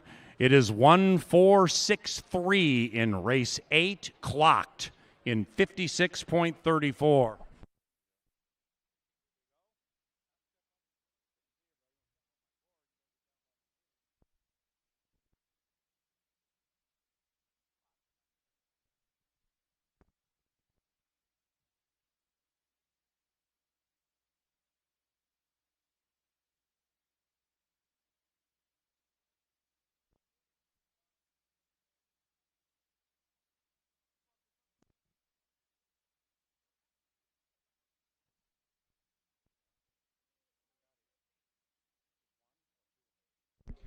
Couple of claims in race number 8. Purple Scooter, claimed by Larry Donlin Sr. The owners, Larry Donlin, Gary Porath,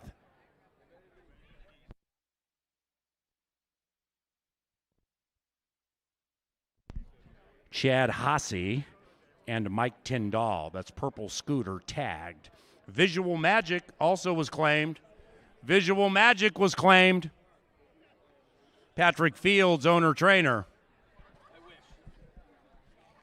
And the 8th race is official. Superfecta 172.30. Pick 6 carryover tomorrow, 3,400. Double 803. Pick 3, 1,120 for 50 cents. The pick 4 paid 2,831 for a 4. Pick 5, 6,710 for 50 cents. Pick 6, 1,134, 5 of 6.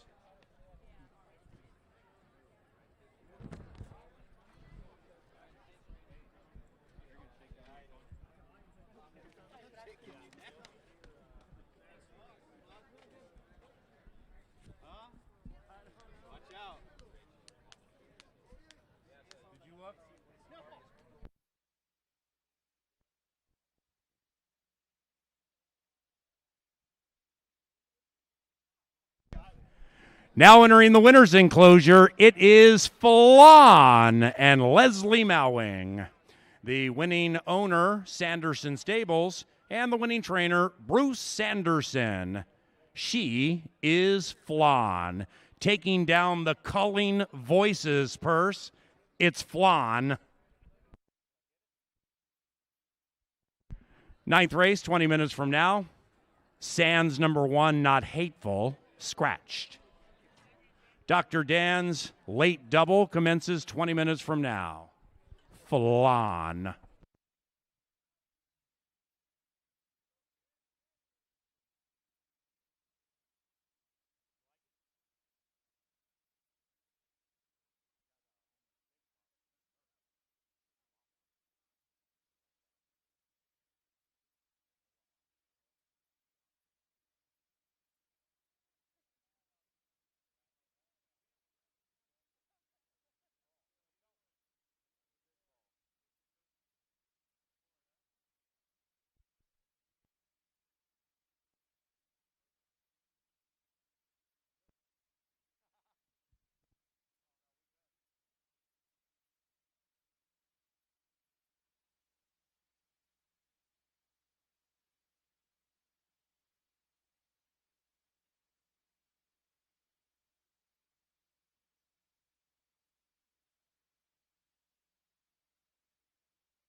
And there racing, and Some Say So Like a Shot comes out of the gate in search of the lead.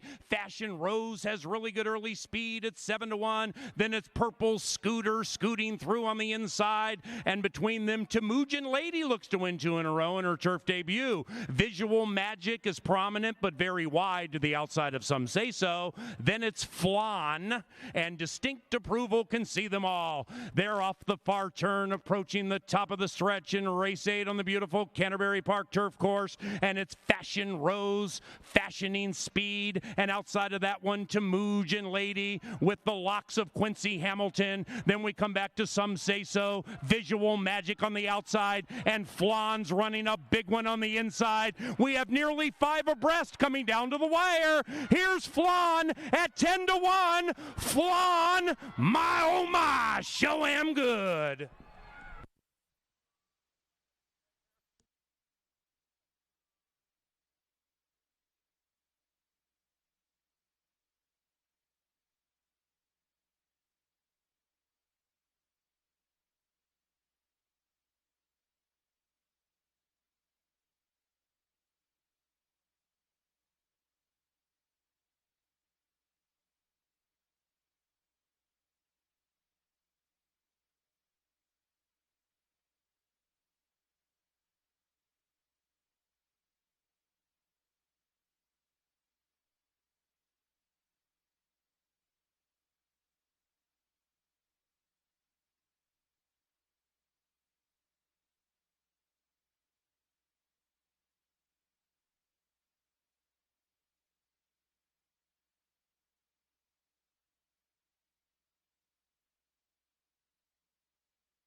The analysts couldn't find Flan with a search team and a flashlight, but to those of you who did, Flan, much the best in there. A great ride by Leslie Mowing. Negron off, Mowing on. Bruce Sanderson and his team reporting home a winner with Flan in there. Much the best at 10-1, and that pick 5 continues to pay well. Yesterday, over $2,500, even with a dead heat in the mix. And then today, over $6,000. The pick 5, lower takeout, more back in your pocket, and it continues to pay well here at Canterbury Park. We'll go out for the Dr. Dan Daily Double as we're just 10 minutes away from race number 9. Scratch number 1. Number 2 is now the Rail Runner 5-bar Fantasy, Kelsey Haar and Jerry Livingston. Kelsey Haar had an easy victory from down on the inside last night. We'll see if she can do it again today. Actually won by open lengths, going 250 yards. Made it look easy. We'll see if they can do it in here. Currently favored, but in lukewarm fashion at 3-1. I'm going to try Rate Me a Lady. Escobedo gets the call in here for Jason Olmstead. They look like a winner and then just flattened out very late. That was going 300 yards. And they'll go 250 today, cutting back. I thought Rate Me a Lady was going to win last time out. Just sizzled a little bit late, 5-1. A great price right now on Escobedo and Jason Olmstead. The 4 is Deutsch. Nick Goodwin gets the call in here for Patrick Swan. They were set to make their debut a couple weeks ago. They missed that race, come back just a few weeks later, and we'll see if Deutsch can run at first asking. The 2-year-old Gelding goes out for the Swan gang. The 2 is Shakur out. Martinez gets the call in here for Hibshaw. Another who looked like a winner last time out, but it was on May 1st. Hasn't been seen since some time, despite being here at Canterbury Park. No workouts since May 1, that last race. We'll see if they're ready to go, but the money has gone in on the 5. The 6 is Scouts on Fire. Scouts on Fire, Skada and Tyler Stein. 2 starts, 1 second-place finish. They lost by a length and a half last time out, going 250 yards behind, getting after it 15-1 that day, 9-2 this day. They do look nice down here in the walking ring. The 7 is Wheels Up, Valenzuela and Jason Olmstead. Always pay attention when Olmstead sends out multiple runners.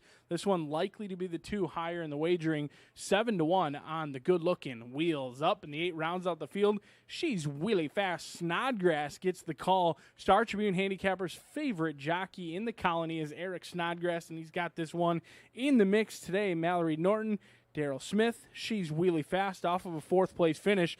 Bound to be a decent price, 4-1 on the board, and on the toes, and on the muscle. But I'm going to try Jason Olmstead and Escobedo with Rate Me a Later. Hopefully you'll be rating this one and resulting it a winner, as we're just 8 minutes away from that late daily double.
Lynn Decker, with always solid work, brings the first of a pair of quarter horse fields onto the track.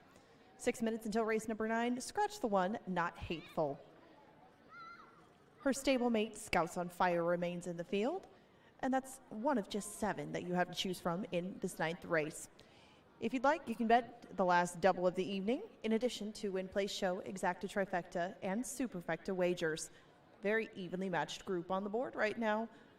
Just under $30 between the co-favorites Rate Me a Lady and Check Her Out, with 6 minutes to post.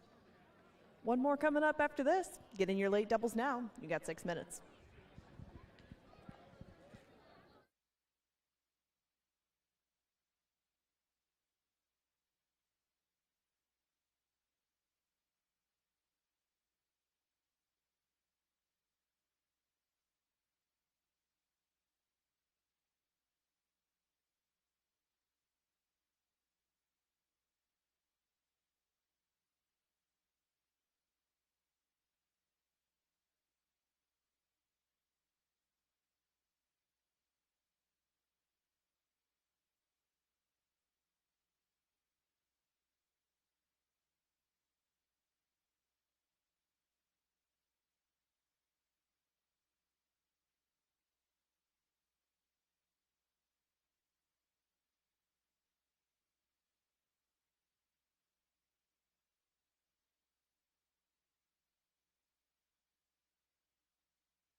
It's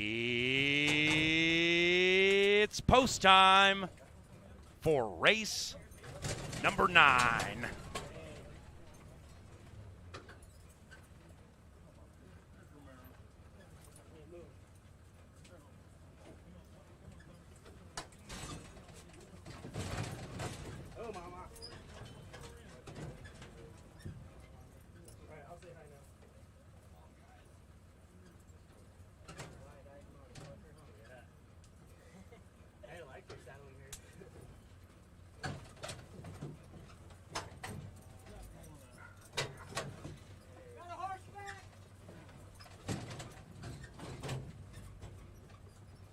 She's wheelie fast, last in line. Here they come. And Kate, Rate Me a Lady, zips out quickly. So does Deutsch. Outside of that is Checker out. Then on the far outside, she's wheelie fast. It is Deutsch at 11-1 as the upsets keep on coming.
Number 4, Deutsch ran first.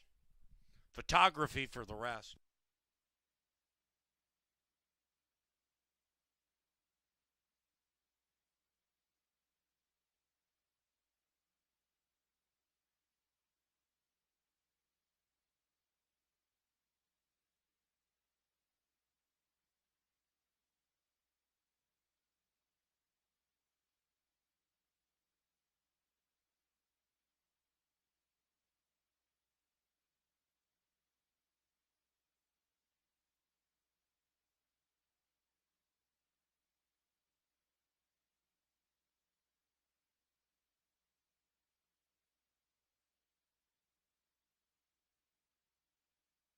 Numbers.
The 9th race is official. Exacta 109, Trifecta 183.60. Superfecta 110 for a dime. Double 220 for a dollar. Pick 3 4,756. Big payoffs tonight right out here at the park.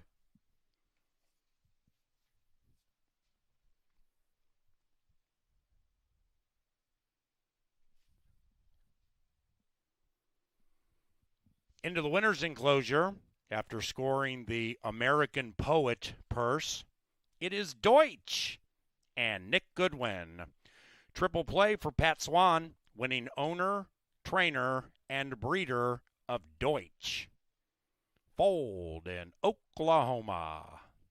He is Deutsch. 10th race, final live race tonight. Number 2, picked up by Nick Goodwin. Number 4 is a first-time gelding. 20 minutes.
In line.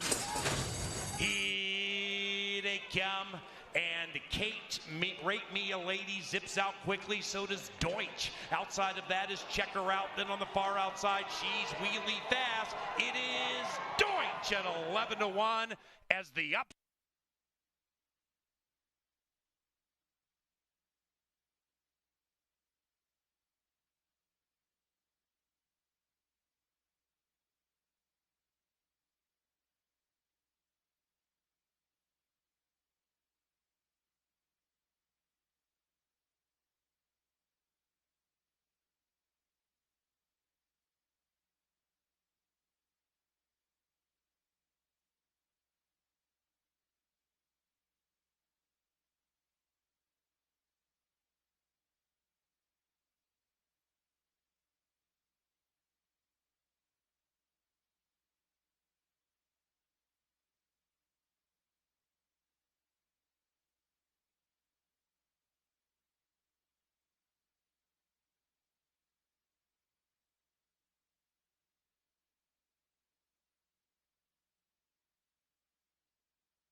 Nick Goodwin and Deutsch with Patrick Swan may have missed the start on June 16th, but they didn't miss anything about that race. Holy buckets. An easy winner at 11-1 for Nick Goodwin, who's got a long history of success here, especially with the quarter horses at Canterbury Park. Bemidji's own still going strong. 10 minutes away from the nightcap. Live racing returns tomorrow, but a field of 7 will go 250 yards. And here, the 2-year-olds looking for their first career victory, and I think it comes with the first-time starter, Apolitical Fancy. Martinez gets the call, and I do like that some early money came in on this 2-year-old filly for the Hall of Fame trainer Ed Ross Hardy. Put up a bullet in the first workout at Remington Park. Since then, they've been more slow and more consistent. We'll see if Apolitical Fancy is ready to go at first asking for Ed Ross Hardy. The 2 is High Little Spit. Nick Goodwin looking for a riding double. Do make note, Navarrete off, Goodwin on, and Goodwin trying to outdo himself in here, 13-1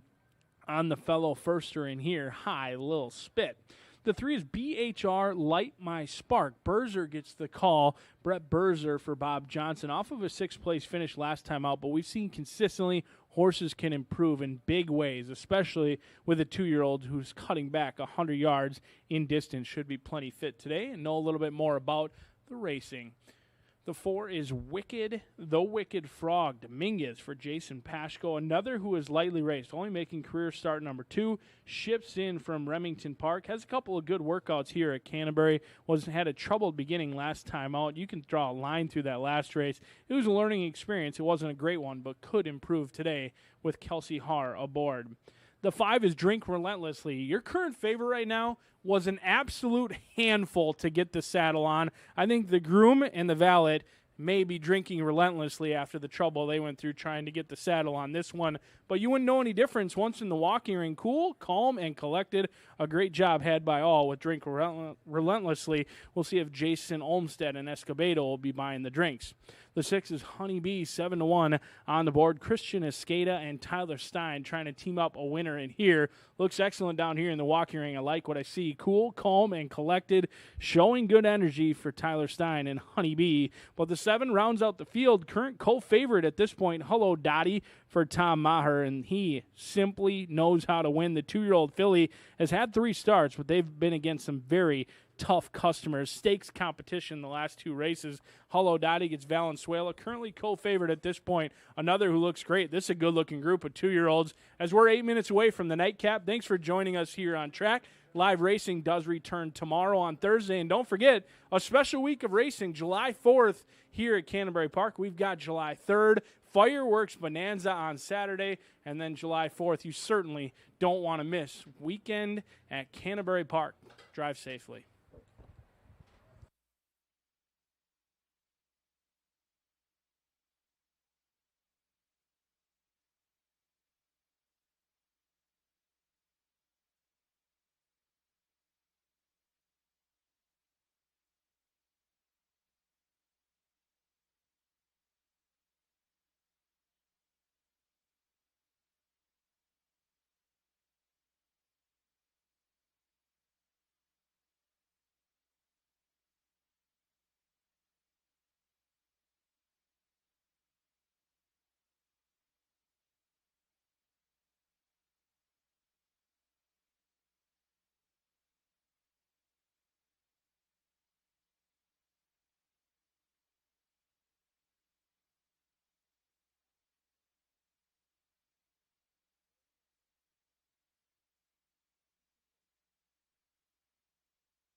The last group of our Wednesday night races comes out to post 6 minutes away now from our final race. Thank you, Lynn Dykert, for all of your strong work from start to finish. You can bet win, place, shows, exactas, tries, and supers in race number 10. Got a couple of rider changes in here. High Lil Spit, number 2, will be ridden by Nick Goodwin. And the 4, The Wicked Frog, is now ridden by Kelsey Haar. Your 9 to 5 favorite is Drink Relentlessly with 6 minutes to post.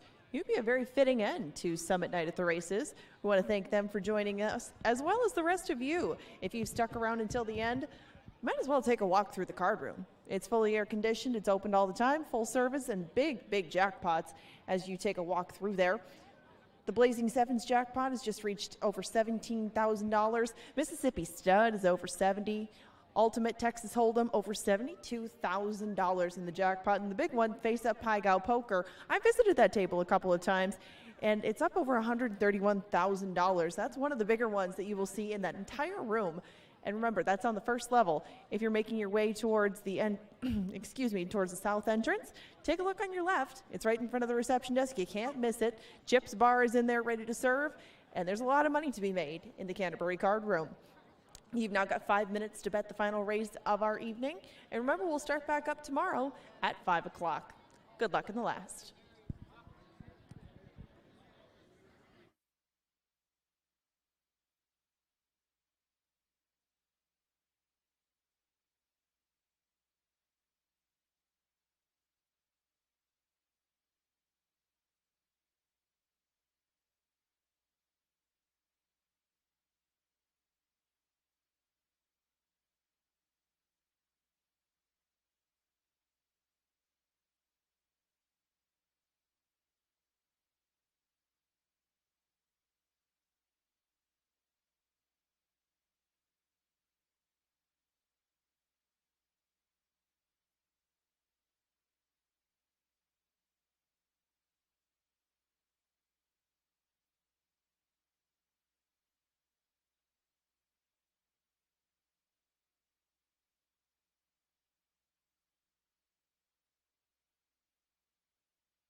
Into the gate they go. It is now post time for the 10th and final live race this Wednesday at Canterbury.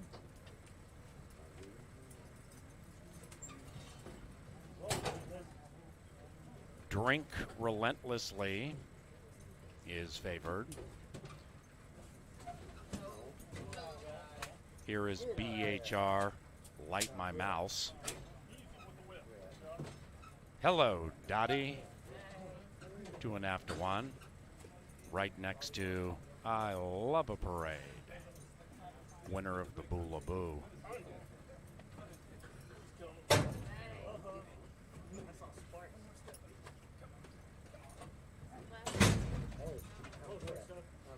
Still have one back. 0 back. Did it count?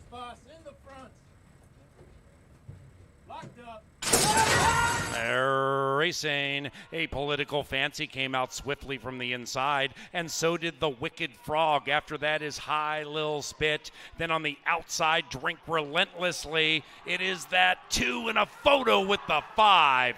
High Lil Spit might have stolen it at 25 to 1.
Two, 5, 3, 4.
Tenth race official.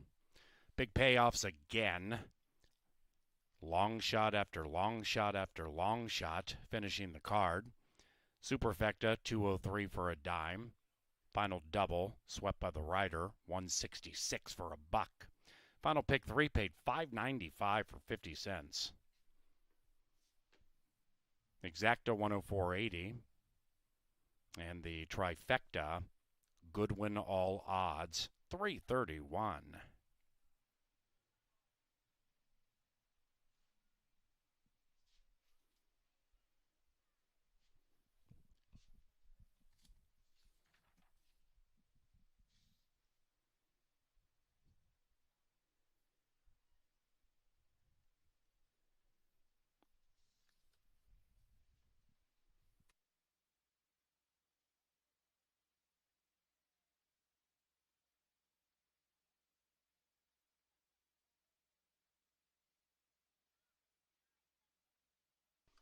Into the winner's enclosure as a 25-1 winner, it's High Lil Spit.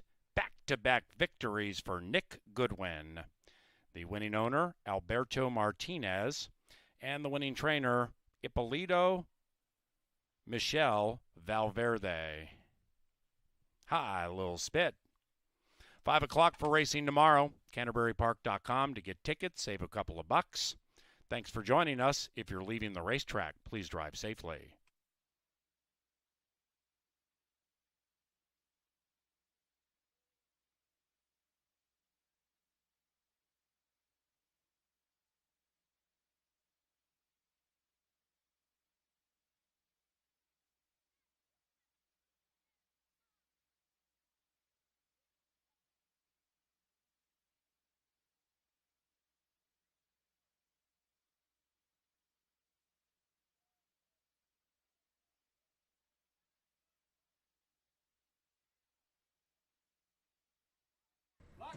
And they're racing. A political fancy came out swiftly from the inside, and so did the Wicked Frog. After that is High Lil Spit. Then on the outside, Drink Relentlessly. It is that 2 and a photo with the 5. High Lil